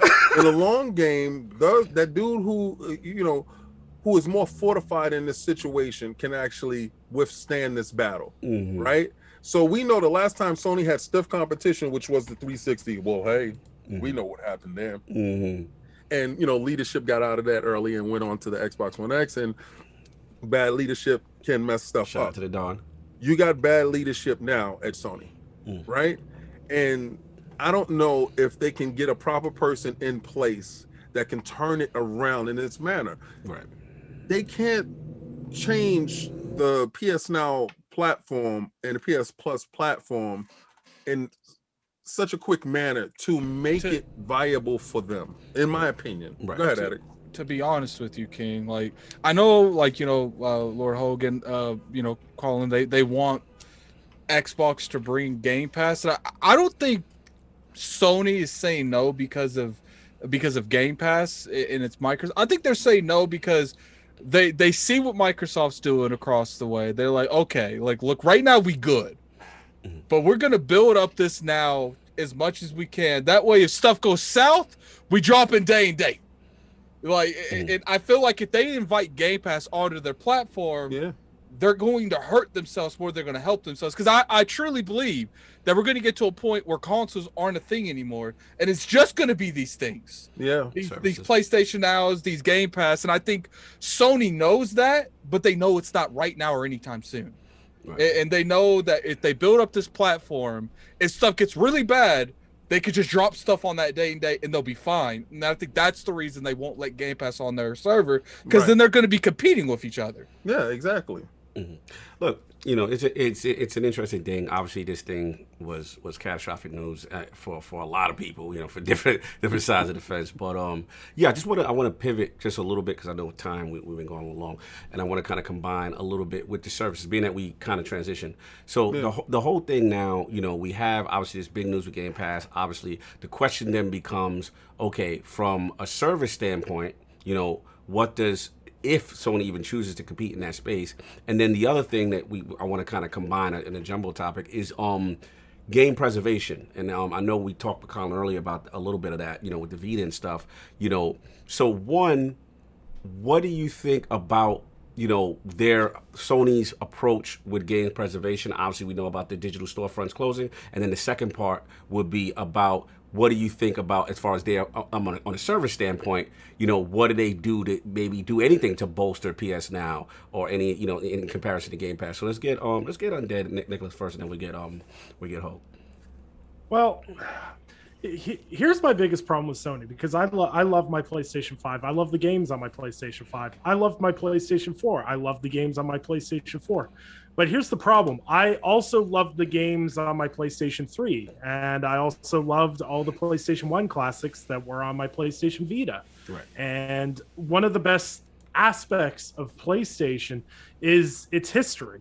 Yeah. You know, you talk to a lot of people, whether, you know, they started gaming on Nintendo, PlayStation, or wherever. There's very few people you talk to in the gaming space that don't have a loving memory of something on a PlayStation console, whether it's Metal Gear or Killzone or wherever the case may be. I just think it's incredibly important to keep those games alive in some form. I don't have an answer for how to keep those games alive. Like, could we get to a point where it's like the movies, where, like, I believe there's like a government-based archive of films and everything else. Could we get to that point with video games? Maybe down the road. Maybe that's something we could look into. I don't know, because that's not exactly my field. I'm just spitballing here. But I can't vibe with the energy that I saw online where everyone's like, well, I only care about new games. I don't care about games on the PlayStation Vita. I can't get behind that idea because your new games will eventually become old games. And then they don't all of a sudden stop mattering. Like, it's 2021 and I still write articles about Doom 1993. And I can play, you can play Doom. You can play, you can write. You can literally play Doom 1993. Someone got that working on a pregnancy test. Doom 1993 is playable anywhere. And I love that, because when I talk about Doom 1993, I write about one person will come to me and go, hey, I bought this on Steam. I bought this on PlayStation. I bought this on Xbox, wherever they bought it, and said, I got to experience a piece of gaming history. Right. And when you don't have game preservation, you lose that history. Right. And like my only criticism of the whole thing, I want Xbox to keep adding more games. I know they say they will. I want them to keep building on that history and pulling it forward, because it's a great point, because we've seen so many articles the past few weeks and videos and everything else of people going, I really love my PlayStation 5, but I really like how fluid backwards compatibility is on the Series X, because you're not losing things. Right. And that's the biggest takeaway. And like, yeah, I don't think there's a high population of people on PlayStation 3s. From a money standpoint, closing the PlayStation 3 store and closing the Vita store, business sense wise, it makes sense. Gotcha. Part two, because I don't want to lose out of the part two part, which is the PSNow, you know, possibly doing anything in reference to in a competitor, or do you think they just don't look to care to bolster that? That's not their focus. Their focus is on the new games and not necessarily trying to bolster that service to put in any type of competition with GamePass. If you had asked me in 2019 if they would reconfigure PlayStation Now to be more viable against Game Pass, I'd probably undoubtedly say yes. Under their previous leadership, I 100% believe they would be reevaluating PS Now and looking at a way to better compete with Xbox on it. But Jim Ryan has quite publicly outspoken that they don't need a service like that, and that, you know, their games aren't sustainable in a model like that.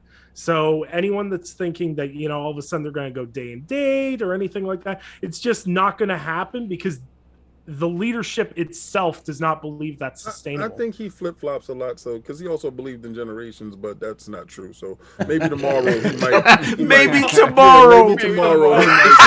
Your thing, and they have a service for you tomorrow. Maybe tomorrow. The thing that when it comes to the, you know, the generations, I get what people say, that these aren't games that, you know, I care about. These are old games. Like, like 5-10 years from now, when you can't have access to God of War, the original one, like, are we gonna have that same energy? Right. Like the infamous, you know, 1 and 2. I don't think that came. Are we gonna have the same energy? Like, didn't he say he didn't like how Gran Turismo looked? Yeah, he did say that. He did. Who wants to play that? Who wants to play that? Yo, first of all, how you hire this guy who looked at the genesis of Jim Ryan? About Jim Ryan, not you. I don't like how that looks. What? Get him out of here! Like.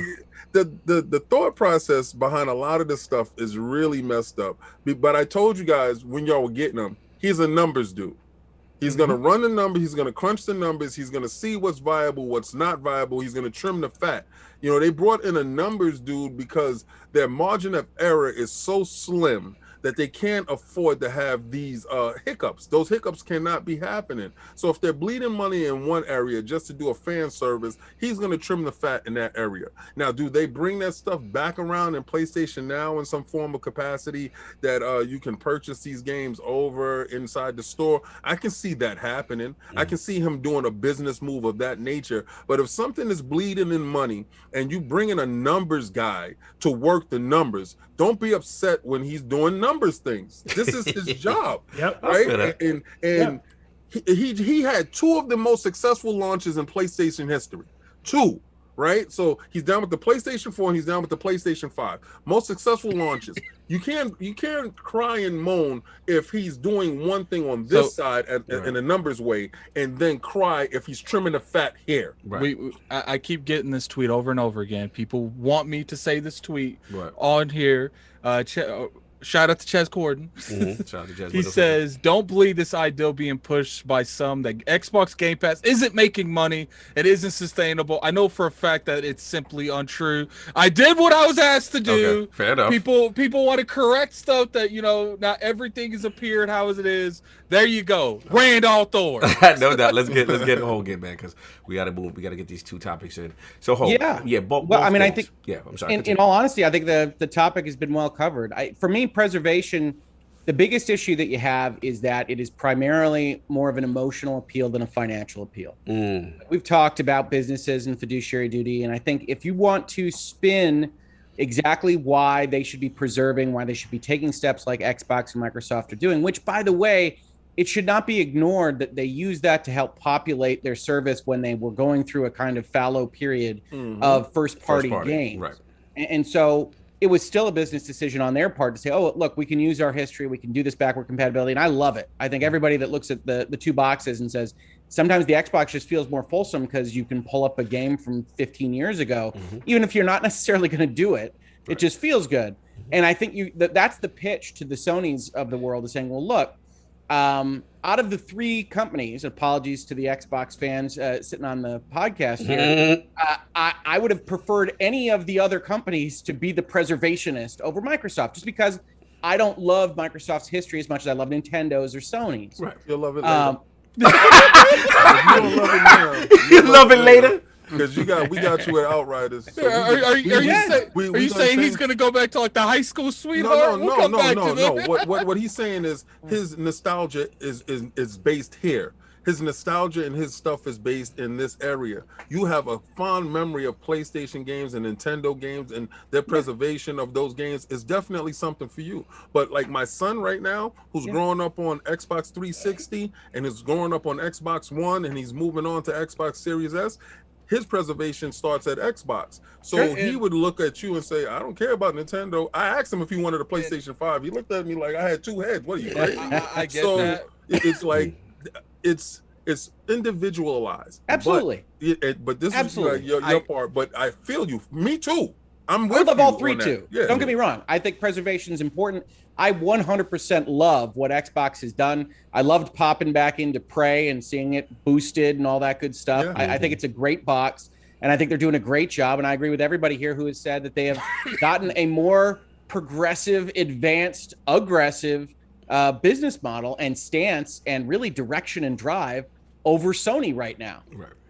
But Sony is effectively, and we knew this before the generation started, going forward with the old ways, right? That they're going to have a wall garden. They're going to make some AAA products that's going to sell them. And we don't care about backwards compatibility. We ditched PlayStation 2 compatibility and the PlayStation 3 really as soon as we could. And we don't think it's necessarily going to make us money. Right. So I do think that there's a pitch to be made that as Microsoft grows and as Game Pass makes money, which I think it will do, hopefully it will do, that you can look at Sony and say, guys, you've got, if not stronger history, we don't want to give them that, you've got as much history as Microsoft Legacy. and Xbox, and you should be thinking about how to do that, and that's goodwill. And I think from a financial perspective, I look at it as something akin to short-term versus long-term.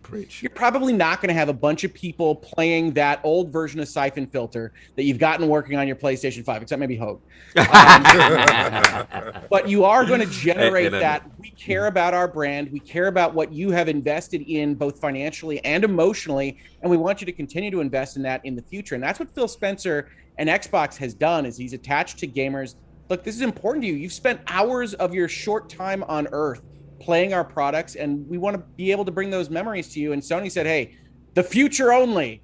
And, you know, I understand that, but I think that you do get into situations where your news item, if you're Sony, is you're closing old stores. When are you going to close network access? Is my PlayStation 3 even going to work? Can I play these games that I bought before? And if you start getting those little cracks in the edifice, then yeah, it's easier to say, Phil Spencer wants me to play all my games. And so he also gave me Outriders. Well, I say this, right? I say this.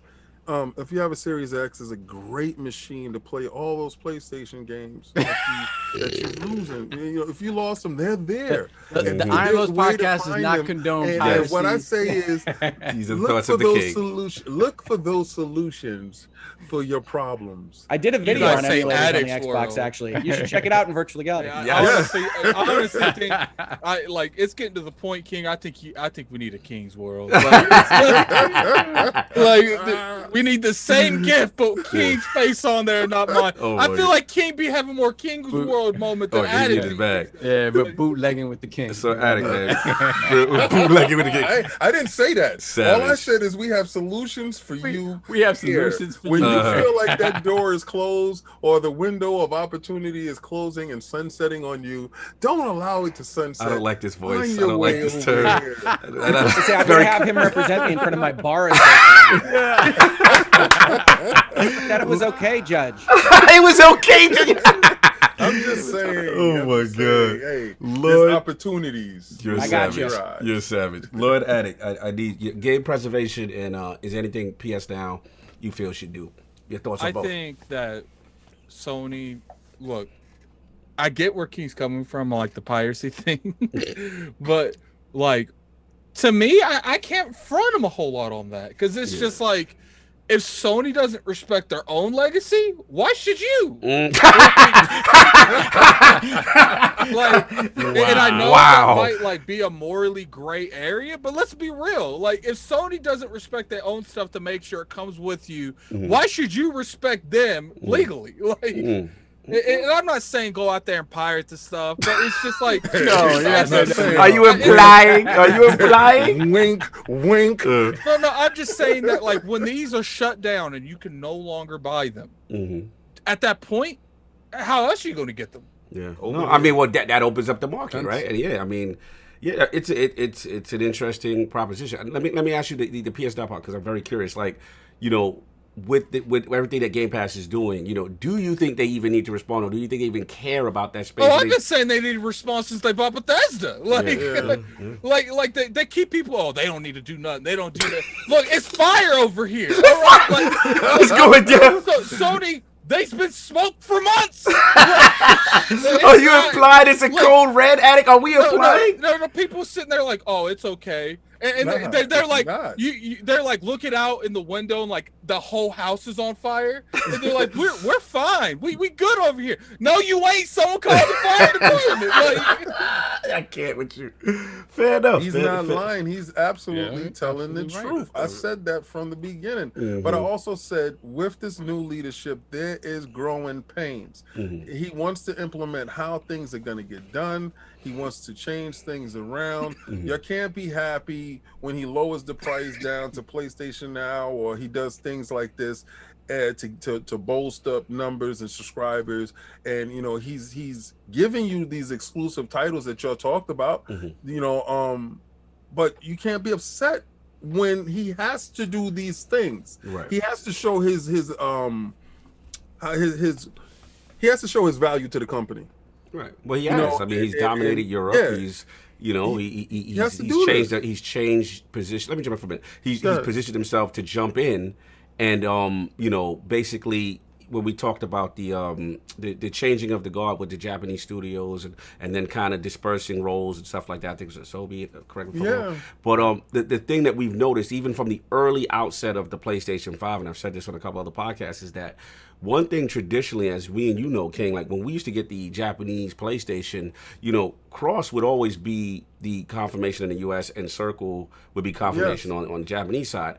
And something that I thought was a lot of people that talk about is that was changed on the PlayStation 5. And it got a lot of cultural and traditional uproar because it also, to me, it represented a shift in as far as priority. It did. But let me. I just want to add this one part that it was like a little epiphany right now. And I guess so. I've noticed that from that comment that he said with the Gran Turismo, right? This was an inevitability. It could be, right? Like, and you're talking about that history. Right. He doesn't really care about the history. Right.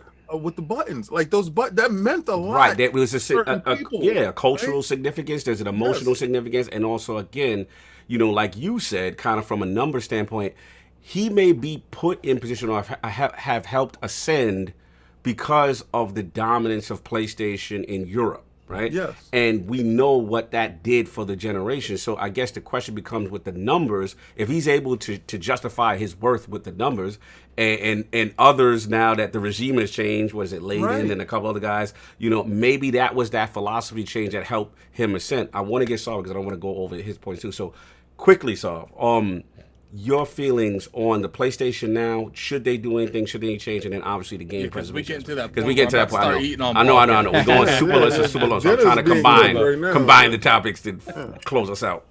So I don't know. It just feels like hubris to me, man. It really does feel like PS3 vibes.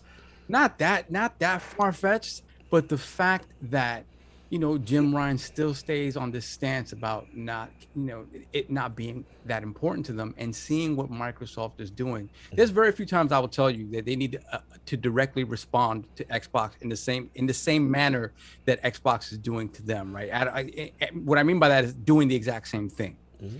In this instance, like Hogue said, when you have when you have the back compatibility, bolstering up your sort of lineup while games are actually coming, new games are actually ready to come out, you get people to start seeing the value of your service. And little by little, when you start making the one-to-one comparison, you're like, why wouldn't I be over here? Right. And then not, for whatever reason, it seems like they feel like they're still impervious to that comparison, and they're not.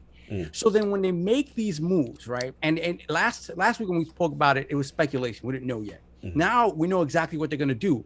There was nothing in that statement that indicated, hey, look out for what we're going to do with this. Look out for how we're going to. There was no additional sentence, right? We have a plan for you. Exactly. That these stores are closing. And none of that. Last point, because you're making a good point, is the short-term notice, which even Colin had mentioned on his show, which is, you know, as a developer for Vita, whatever, like, it wasn't even like a year, it was like a couple of months. So it's like this developed case and stuff that was going to be made. But continue.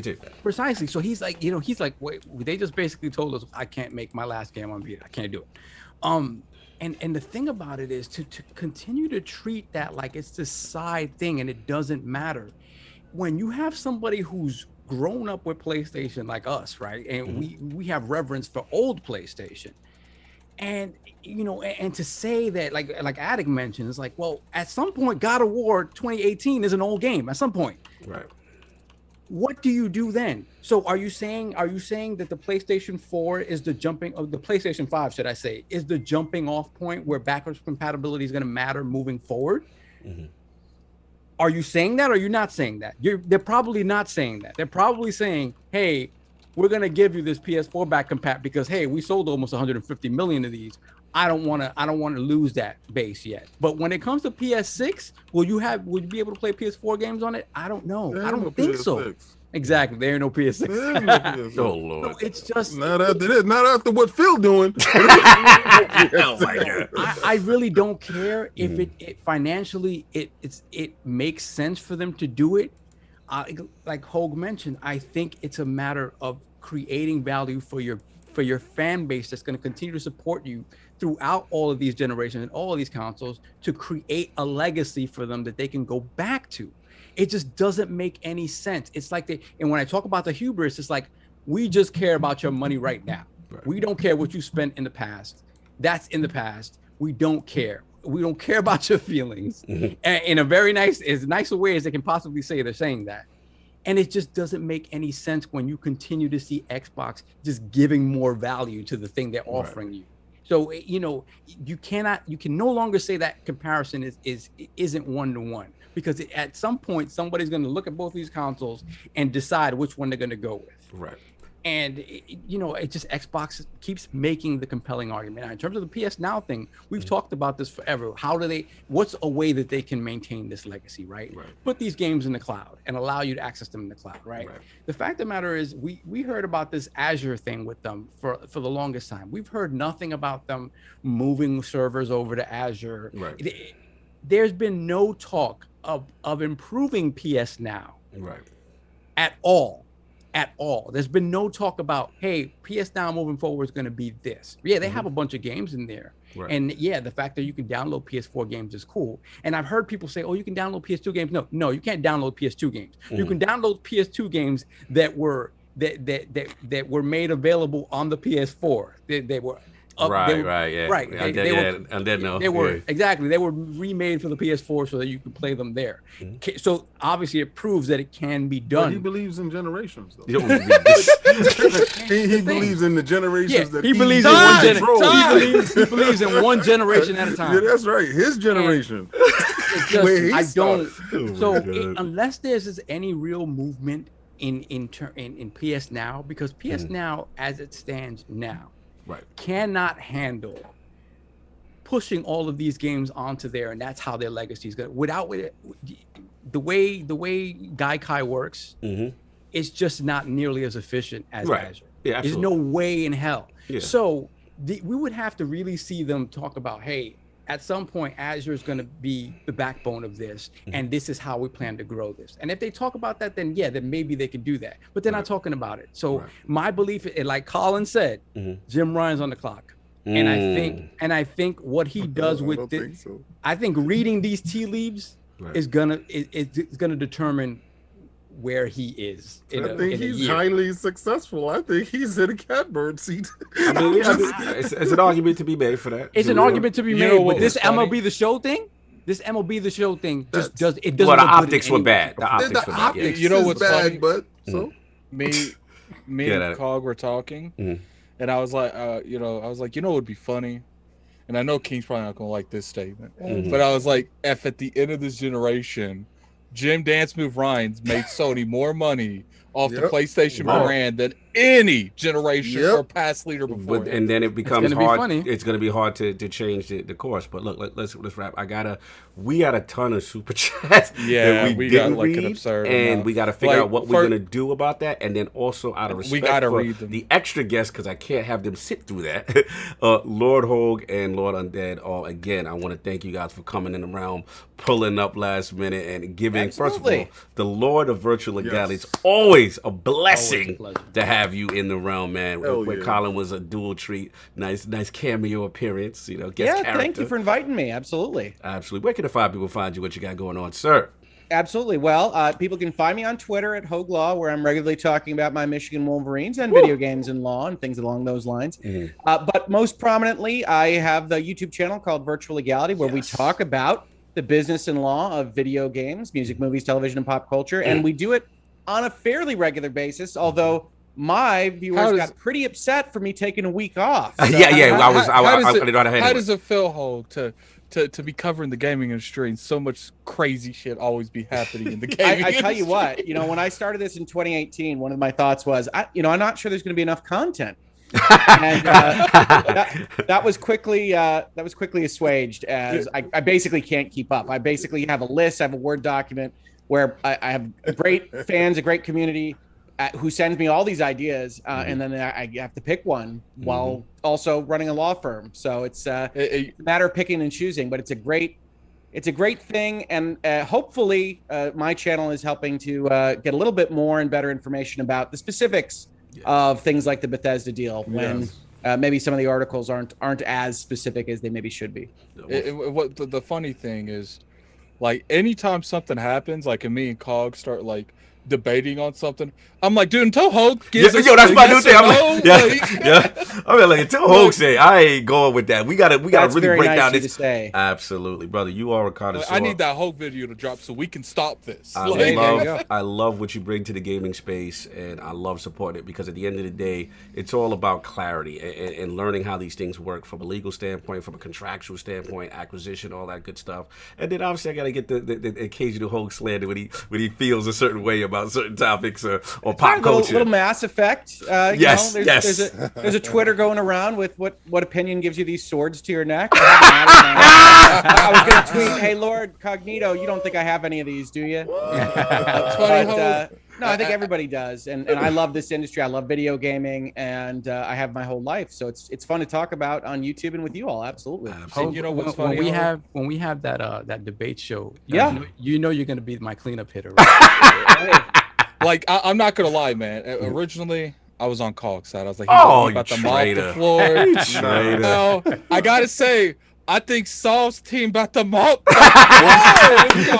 floor. Once he got listen, home, it was Listen, Hogue and It'll be fun. ACG alone are gonna Listen, give one the thing, I'll use a Right. sports analogy. You can have all the superstars you want, but you don't got that great team. You gotta play that synergy. game. You got to play the play game, the baby. game, So baby. listen, I know what I'm up against, but I'm ready. I'm ready. Yeah, no, it'll be fun. Absolutely. But look, salute the whole man again for coming through and again having a fantastic perspectives on things. This is a happy, sad moment for me with Undead.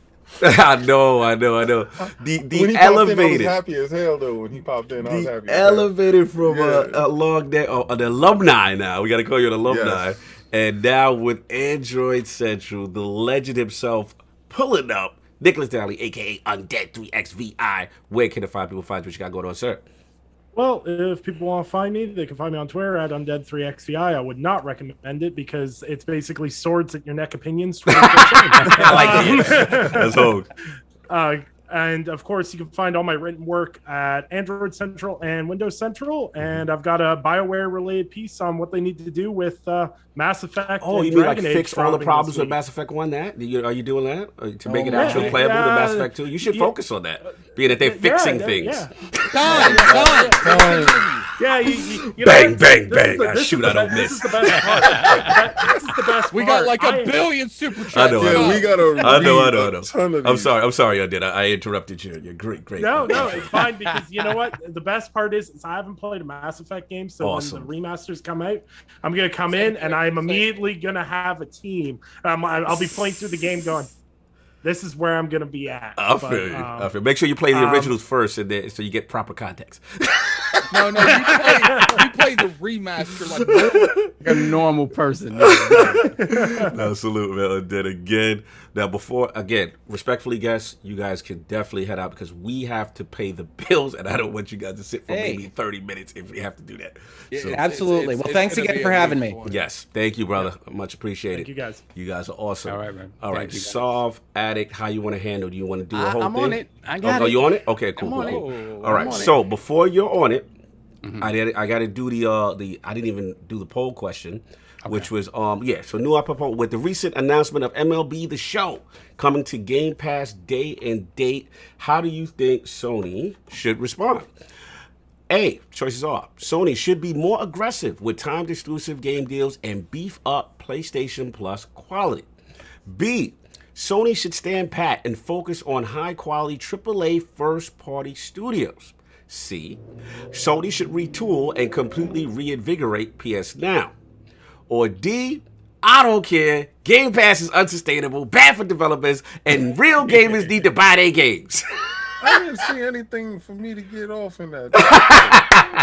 I thought D is gonna be. I don't care. Nothing they gonna do is gonna matter anyway because it's over.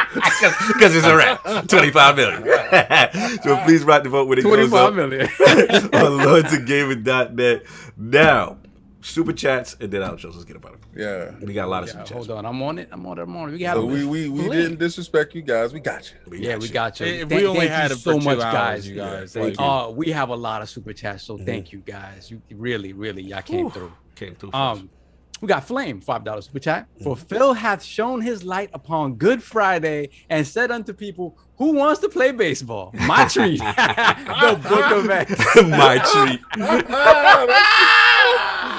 Take your fans out to the ball. Oh, Then we, God. then we have Malik Tyler once again with the $1 super chat. Thanks once again for the support. And we got the Everborn Saga. Woo! $2 super chat for the watch. If you I know what that means. I know what that means. He was on Boom Prime Time. He was no spitting. doubt. Then we got Drunken Ninja, $5 super chat. Colin just described how I feel with Outriders. Salute, Lords, and good to see y'all. No doubt. Salute. Thank you. That's right. Then we got our brother Boom, Double Barrel Gaming, $5 super chat. Shout out to my brothers. This is awesome. Colin, I'm a huge fan. We NY boys need to collab in the future. Factual. No doubt. Factual. Then we got Eric J, the homie, $5 super chat. Jackson. Shout out to my ILP brothers. Blessings, blessing us with this special edition Tuesday show in the realm with the one and only Lord Colin Moriarty. Legendary. What a show. Fantastic show. Then we got Gerald Mack, $10 super chat. Shout out to the Lords. Good afternoon. And I have to admit, it's crazy seeing you on a Tuesday afternoon, but just like yesterday, where the Lords go, I follow. No doubt, my brother. Thank you. God bless. Thank you so much. And thank you for that Teespring. It's already on its way, brother. Facts. Then we have Ed Kesty with the $5 super chat. Question for everyone here. Knowing that the main character of Near Replicant has sold himself into prostitution, Oh my. how does this make you feel? Yeah, I have no idea what he's talking about. yeah. So there have been some changes to Near in this remake of the first one. Yeah, listen, man, the streets are tough, man. You do what you gotta do.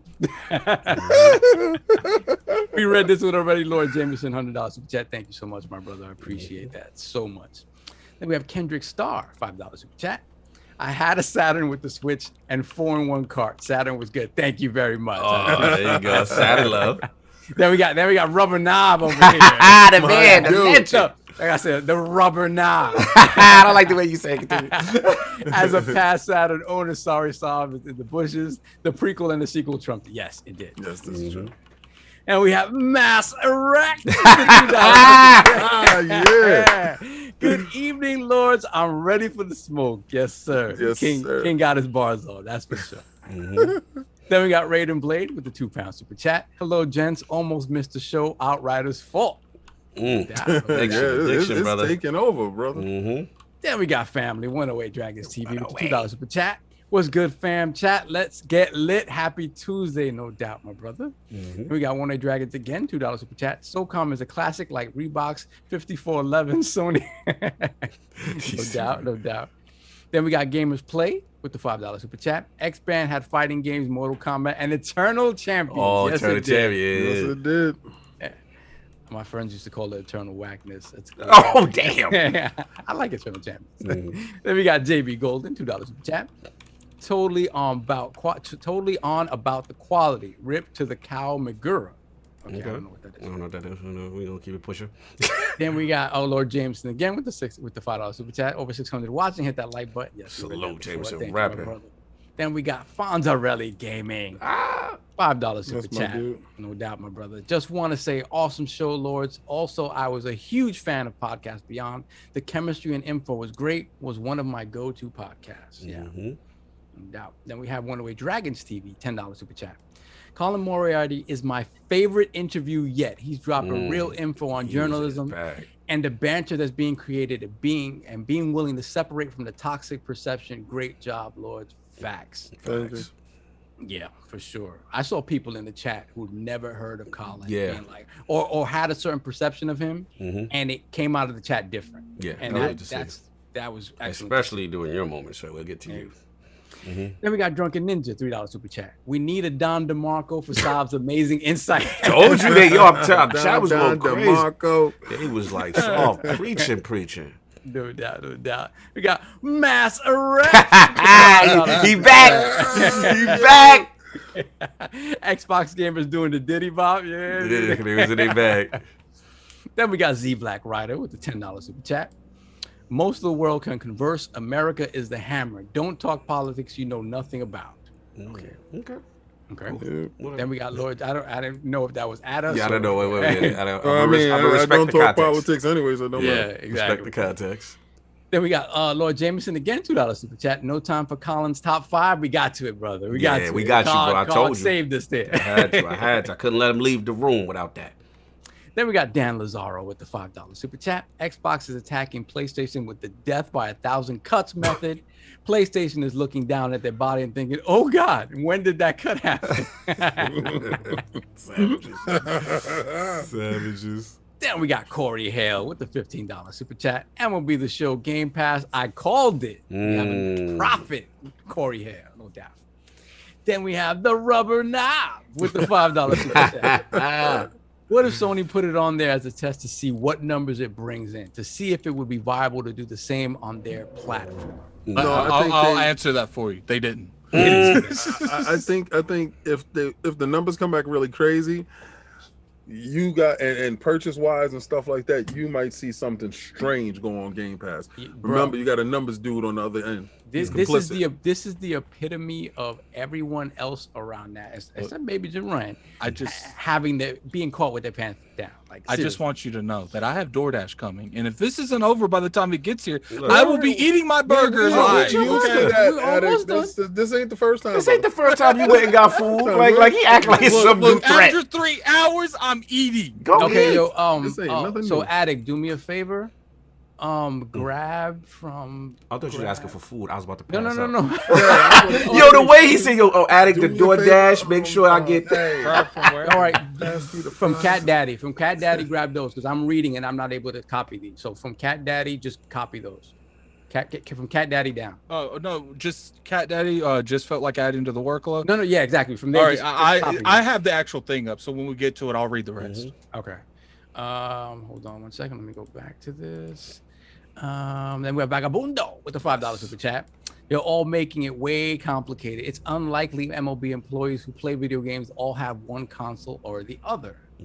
Okay. Then you got Raiden Blade, £5 super chat. Uncle Phil is like, time to release my inner Ichigo. Be compliant, Bunkai. Hold my Game Pass. Oh my God! Wow. Wow. Hey, messy. That's what's up. And we got Mass Rex. Yo, you be in there. With the $2 super chat. This is a chess move. Yes, it is. We got Raiden Blade, £5 super chat. Now I'm with King David. This might be the last PlayStation 5. It costs PlayStation to make a lot to develop. It's best to put their software on Xbox. Wow. Yeah, they got the studio. Just give us your games. This is a stick up. Yeah, he said it like, stop playing already. Just Just give us the games. I'm done. Then we got Raiden Blade again, $2 super chat. Oh, it's £2 super chat. Spider-Man Game Pass, LOL. Savages. Yeah. And we have Mass Erect. Yes, yet again, $2 super chat. He was out there. And we got the ILP Who Did That For You, my man Phil is the one who did that for you. Raiden Blade once again, £2 super chat. The world's most dangerous and nice man, Phil Spencer. Yeah, Phil Spencer has this silent assassin thing going right now. Like he really does. I told y'all from the jump. You said it. I gave it up to you on Boom Show. I was like, I didn't know if he had that killer. But I thought he was super nice, and I wasn't sure. But now he in position. When he's proven when he's in position. Yeah, he got the gat. You gotta, you better run. He don't no longer have the knife and pachinki. He got a gun. Oh yeah, run. My bad. Hold on, I ordered food too. I'm just making sure. Yo, we've been here so long. We had to order food live. Then we got. This is an average show. You act like we've been here longer than we feels like we have. It feels like it's only we had the 3 hour mark. Oh, okay. This is normal. Yeah, this is normal. We normal. All right, cool. It's just it's the afternoon now. It's because I'm not used to it being. It's dark. I was like, continue. Then we got Gilbert Kitchens. That's what's up, Gil. Gilbert Kitchens, $5 super chat. Sony will directly see the number of players jumping into their game via Game Pass. Could this be a move to push Sony to finally compete? We will see. Yeah, compete by putting their stuff on Game Pass. Give us your game. Give us your games. We'll give you some. We'll stop the beatings. Hand the games over. Then we got Six Slayer, $5 super chat. This is the most ridiculous L ever. It's like Sideshow Bob walking into that field full of rakes, continually slapping him in the face. Oh my God, this is crazy. Not a good look. And we got Mass Erect, yes again, $2 super chat. Spider-Man is next. Here it comes, yo. Here You it guys comes. are being too much. When it happens, you'll be like, oh, snap. Oh, snap. We got Easy Shock with the $5 super chat. This might be the best panel lineup from ILP ever. Thank you so much. Salute. And we got King One Supreme, $5 super chat. Here to see King put on a Jordan flu game performance. First MLB, next is Quantic Dream, Detroit Become Human Beyond Two Souls on Game Pass, Book of X. Thank you, brother. Yeah, I definitely had my flu moment. Had to move through the crowd, had Scotty. I was leaning on Scotty. I was like, yo, Scotty. Had to drop that double nickel on him. Then late to the show, but Shamar Witherspoon, let's welcome the newest member of the realm. Salute. Put those crests in the chat. Oh, that's what's up, man. That's what's up, man. Join the realm today, too. Thank you, brother. Much thanks. Then we have Gaming Times Patrick with the $5 super chat. Just wanted to drop some love for the podcast and the esteemed guests. Yes, thank you. And we got Felix with the $5 super chat. Netflix, Disney, HBO Max, Nintendo, and Sony don't own the pipes, don't own the servers. Big direct difference with Microsoft. Yep. That is true. We lend them out. Sony down with us. They invested in slide all them of games over. Then we have RRD with the $2 super chat. Shout out to ILP, my favorite podcast. Xbox winning. Hashtag winning. And we have Mass Erect once again. Oh my God, $5 super chat. Thank you, brother. Sony needs to save all their pennies in order to compute Xbox now. This is true, man. This is true. That's not false. It really is. That's sad how true that is. It's a different fact. Time on myself. Let's go. We have Kendrick Star, $5 super chat. I thought you said Kendrick Lamar. I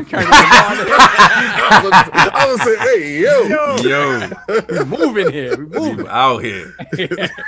Kendrick Star, $5 super chat. Sony always starts slow at launch. It's just more noticeable now because Xbox is killing it like they did in them 360 days. That is true. Yeah, this is a fight. They ain't gonna get up off the floor. But it is a different fight. Phil is in charge. You know what I think this is, honestly? And I know he gonna yell out time. But you ever seen an old champ, like he get in the ring, he just old that night? Yeah. I think he got old overnight. That's the night that they age. Like I think he's sharing his slip. I see it. You stupid. We got Michael, aka Best Stars Finest, $2 super chat. Sony is dead. God bless. Say less. Oh my God. Xbox he like for Kong. life. He like Kong. He needs his people to help. Help! So what's up? You want to fight? Help! Shoot the missiles. They won't stop. Messy. And then we got Pixel Bid G with $2 super chat. Blockbuster didn't need to do nothing too. Okay. And there they go. They was winning before. Remember that? Yeah. Then once again, Mass Erect with the $2 super chats. Sony's pockets full of lint. Like the Joker, lint in his pockets. Then we got Michael, aka Best Stars Finest, $2 super chat. Rumor that Battlefield 6 is also coming to Game Pass. Yeah, that's a high possibility. Then we have the Rubber Knob with the $10 super chat. Sony fans last week were screaming out not to join Game Pass. It was bad for the industry. Yeah, I saw that. That was a little crazy. Yeah, hashtag no Game Pass. Now they're screaming we want a PlayStation Pass. Oh, how the post move. The game has changed. Come join us. Please. Then we got the Rubber Knob once again with the $5 super chat. Xbox be standing on Sony's chest having a scream off. And we have Andy Crawley with the $5 super chat. Hi, Lords. Keep rocking in the free world. Thanks for keeping it real. And that is as far as I got. I got more. Right, I'm sorry. You caught up too. Go ahead. Yeah, I have it. So we got $2 super chat from Cat Daddy. Just felt like adding to the workload. Great show. Salute, Cat. A two super chat from Mass Erect. Xbox to buy my bum is on your lips. What? Xbox to Sony, my bum is on your lips. What is going on? Wow. Well, we got a $5 super chat from the wise old gamer. So Phil to Sony. Your go belongs to the streets. Shout out to wise old gamer. He put up the crest, so he got a picture up. I saw that picture. That's it's beautiful. You almost made me cry on it. We got a $5 super chat from a damn mess. Adam Mass. A damn mess. For some reason, since he had the A capitalized. I thought that was individual. Look, it is what it is. Shout out to We're a gonna damn move mess. past that. A damn mess. Look, Shout from out the to him. streets did she emerge, into the streets shall she return. I am Phil. I saw I dropped the bag and took from you. Who did that for you? Yo, he got boss. We got to read that right. Dustin does. Let He me said say from this. Yeah, so. Adam Mass with the $5 super chat. From the streets did she emerge, and to the streets she shall return. I am Phil. I came, I saw, I dropped the bag and took from you. Who did that for you? You gotta give that to biblical. Yo. He was in his bag when he Why created is that some one. ashes to ashes, dust to dust. Yeah, like he got real biblical with that super chat. Yeah, all right. You got Victor. We got a $2 super chat from Victor. Great show support. Thank you, brother. Thank you. We got a $5 super chat from Hustle and Motivate. Y'all keep up the great work. You all are truly inspirational. Onward and upward. Oh, man. Thank you, brother. We got a $5 super chat from Black Ronin. You didn't say nothing, man. Next time, say something. Thank You got a brother. $5 super chat from Gaming Forte. Words can't express how proud you guys made me. This was a momentum achievement, and this is the beginning. Shout out to my second family, the ILP. Thank you, brother. And then He's a hey Forte. Hold on a second, Adam. Let me read this from JB Golden, because the Cal Magura thing. Yeah. He said, Lord Sav, that super chat was way back during the GameFAQs talk. Yes, I know. Cal Magura was one of the main super writers of fighting GameFAQs. Look at that. We probably used this guy's work so many times that we didn't remember his name. Yeah. Thank you. No doubt. Mm-hmm. All right, so we got a $5 super chat from Brap. Salute, Lords. Need to catch the replay. Dope. Thank you, We brother. got a $5 super chat from Slow. No, hold on. Let Soft read that. From Slow-Mo? Yes, let Soft read that one. Why? No, I you don't need to read understand. that. No, you need to read that. Evening, gentlemen. Attic, great show as usual. Just here to remind you that people refuse to play Mass Effect 1 until it's fixed. Mass Effect 2 didn't need the remaster. He out here doing the Lord's Yeah, work. yeah, This guy over here. He need to read that. Yeah, he need to read that. You know, anytime You know what's funny? Yeah, set you up. this is exerting his power over. Yeah, I got. Listen, the host can control the narrative. Continue. Listen, Read that. all I have to say, if all you have is them Okay, petty, I think petty little wins. Listen. Cogni's charges brought up with him for leading the witness. Listen, I know, right? Slow is Read the that. homie. He knows. That- Slow. that- I got my I think shoes. I'm gonna have to change. Time. Super chat. all I'm you're saying is implying that to these read are the that. only. These are the only. Well, hurry wins up he's and read getting. it before they do more. Let's go. Let's go. Hurry up. Last Yeah. one. Gerald Yeah. Mack, $5 super chat. I know you're ready to eat. I'm just trying to keep you. You didn't keep Shout super out chat to so the we Lord. can't leave. Gerald Mack, cut it out. All right. So, Look. All right, let's get our Great show. outros out. Lord Addict, tremendous show today. Proud of y'all. My brother, proud of you. Where can I find people? Find what you got going on, sir? Find me on Twitter at Lord Addict ILP. You can also find my last show, The Addict Show. I did yesterday on my. Man, we got a $2 super chat from Gaming Forte. Hey King, boo boo. Hey Forte. Hey, King. Hey, Forte. hey, Forte. You can find my. We got a $2 super chat for Hustle and Motivate. Hold this W. Yeah. Okay, hold on. Let me say this really fast. Uh-huh. You can find me on Twitter, Lord Addict ILP. You can find me and King doing our second show on It Takes Two tomorrow. I don't know what time it's going to be, probably around noonish, one-ish. Yes. You can also find my last show, The Addict Show. I did my impressions on the PlayStation 5 with Kid Smooth. Now let's hurry up and do these actions before they troll us more. Let's go. Oh, man, here we go. The wise old we gamer, go. $5 super chat. I want to honestly thank you. Nothing I can say can convey my gratitude. I feel if it wasn't for your prayers, I wouldn't be here. Thank you. Wow. Thank you, brother. I love you, brother. Love you, brother. Sir, It's you good got to good see you in people here. behind you 100%. Did we get Hustle Motivate? Hold this W. Yes, and then you got to get Continue. Go. Mass There we Erect. got Mass Erect. The $2 super chat. Pause. Yeah, hey, Forte is pause. Yeah. Oh my Frank God. Lauren in $5 super chat. Shout out to the Lords on a Tuesday. I think my last super got snipes for song lyrics. Oh, really? Oh, Great okay. stuff as always. Really? That's Really? crazy. That's interesting. I know they can snipe a super chat. So, Big Lord, deal. Lord Soft, where can they find people? First of all, again, proud of you, brother. Salute, proud of all of you, but definitely proud of you, Soft. You was in your bag, got everybody emotional, you know what I'm saying? But you was spitting your bars. You had to get it off. So, Listen, man, salute to you. big shout out to, you know where you can find me. I'm going back to work a couple of days, so I'm gonna enjoy this, you know, while I can. But big shout out to Colin, man. I hate I these think people. Yeah. They're trolling us now. Read this. Read it. You're not ending the show. Read it. They're oh my God. Addy gave me time to get another one off. But real quick on Colin, like for me, you guys know what we represent here at ILP. You know that. You know You put that the rest of the games in the super chat. Yes, I put them Okay, over. You put them in. Sorry. You know what we represent. We're gonna talk to anybody and everybody in the industry. We don't go with any of that sort of cancel culture stuff. Colin is a dude that I followed from the very beginning of his sort of gaming career, and the dude is so intelligent, and he's always been very gracious. And everything what happened that was just not a good look for us as a gaming community. And I hope if the one thing that I hope that came out of this is that people who came into this thinking that they knew about Colin came out with a different perspective. Yeah. And if you didn't know about him, you came away saying, yo, this dude is somebody I gotta follow.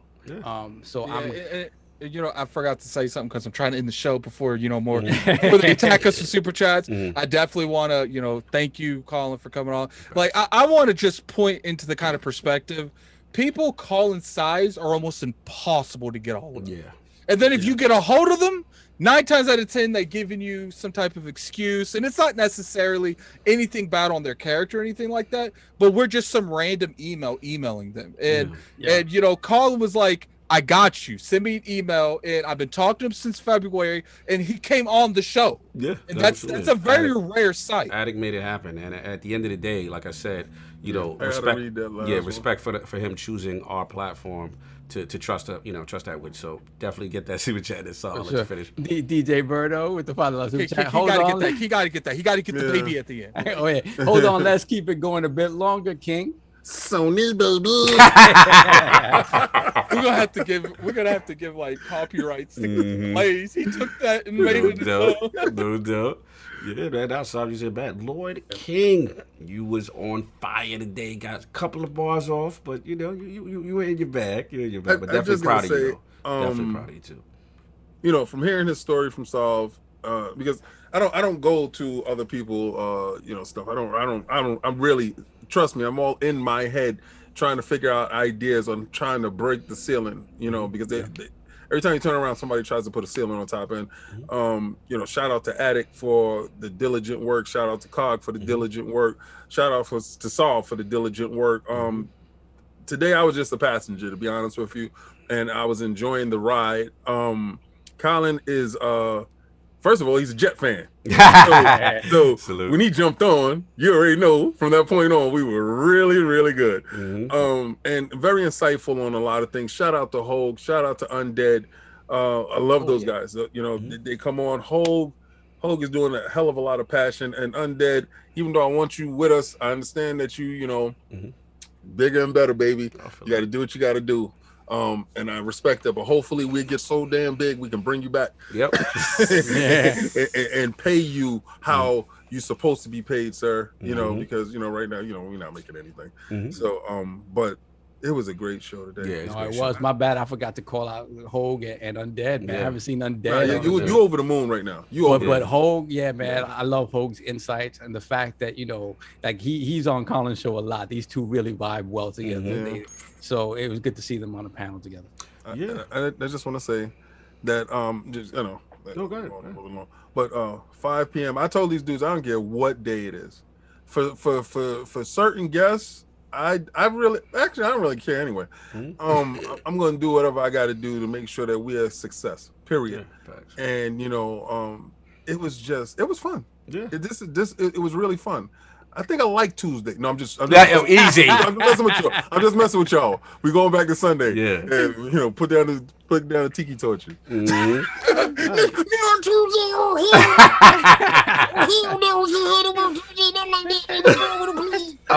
with you. It's not the Lord's Day, but now look, man, tremendous episode. Super proud of you guys. Super proud of this episode, and just everyone who showed out. Because at the end of the day, what y'all don't know behind the scenes is a lot of times, we'll get, oh, you can't have this person on and all this other nonsense. And we're not about that. We've always been, like Soft said, about inclusion. We don't care about your background, ethnicity, religion, sexuality. None of that stuff matters. At the end of the day, if you're a passionate gamer, You know what I mean? Most likely, you can conduct yourself well and have an intelligent discussion, you'll be on the show. So at the end of the day, that's what the focus is. And it's kind of funny, hold on, I just got to say this last part, is that I saw some people unfollow me, and I thought that was quite humorous because of this. But at the end of the day, you don't know what the mission is. You clearly did not listen. You don't listen to the show. You don't. If you knew what we were about and you just listened to the discussion objectively, right?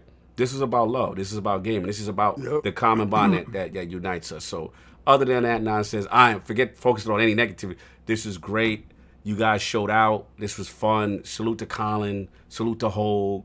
You know what I mean? Salute to Undead. And salute to my brothers, man. We killed that. And at the end of the day, I'm proud. I don't care. No one follows going to stop the mission that we're on. You know what I mean? Kind of thing. We ain't playing that click stuff. No one's going to tell the Lords what they can do with this platform. We built this. So that's all I got to say there. But go ahead, and I want to point out that because of you guys coming here every week, we have a better success rate than we did 2 years ago reaching out to people like this. 2 years ago, I'd reach out to certain these guests, and we got some big guests for you in the future. I ain't going into that. It's but lit.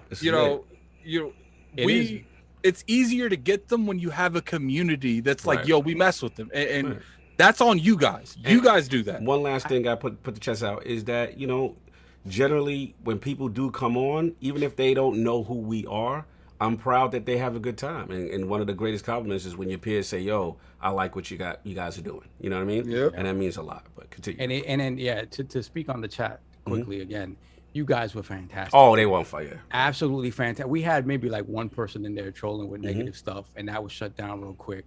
And again, if that person had stated their opinions in a way that wasn't combative and respectful, we have no problem with that. Right. And if you remember that, you can have whatever kind of discourse you want in our chat without a problem. Right. But it's all about love. It's about respect. Facts. Everybody has a right to their opinion.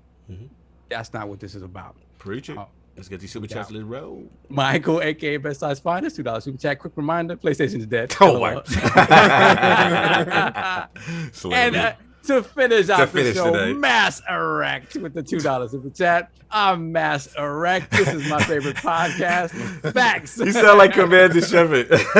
Yo, salute. Mass Erect. We're about to be out of here again. Thank you guys for pulling up. Tremendous. Thank you guys. And like I said, double feature this week. We come right back Sunday in the Lord's Day. Got another special guest. I'm not going to reveal it just yet until Friday.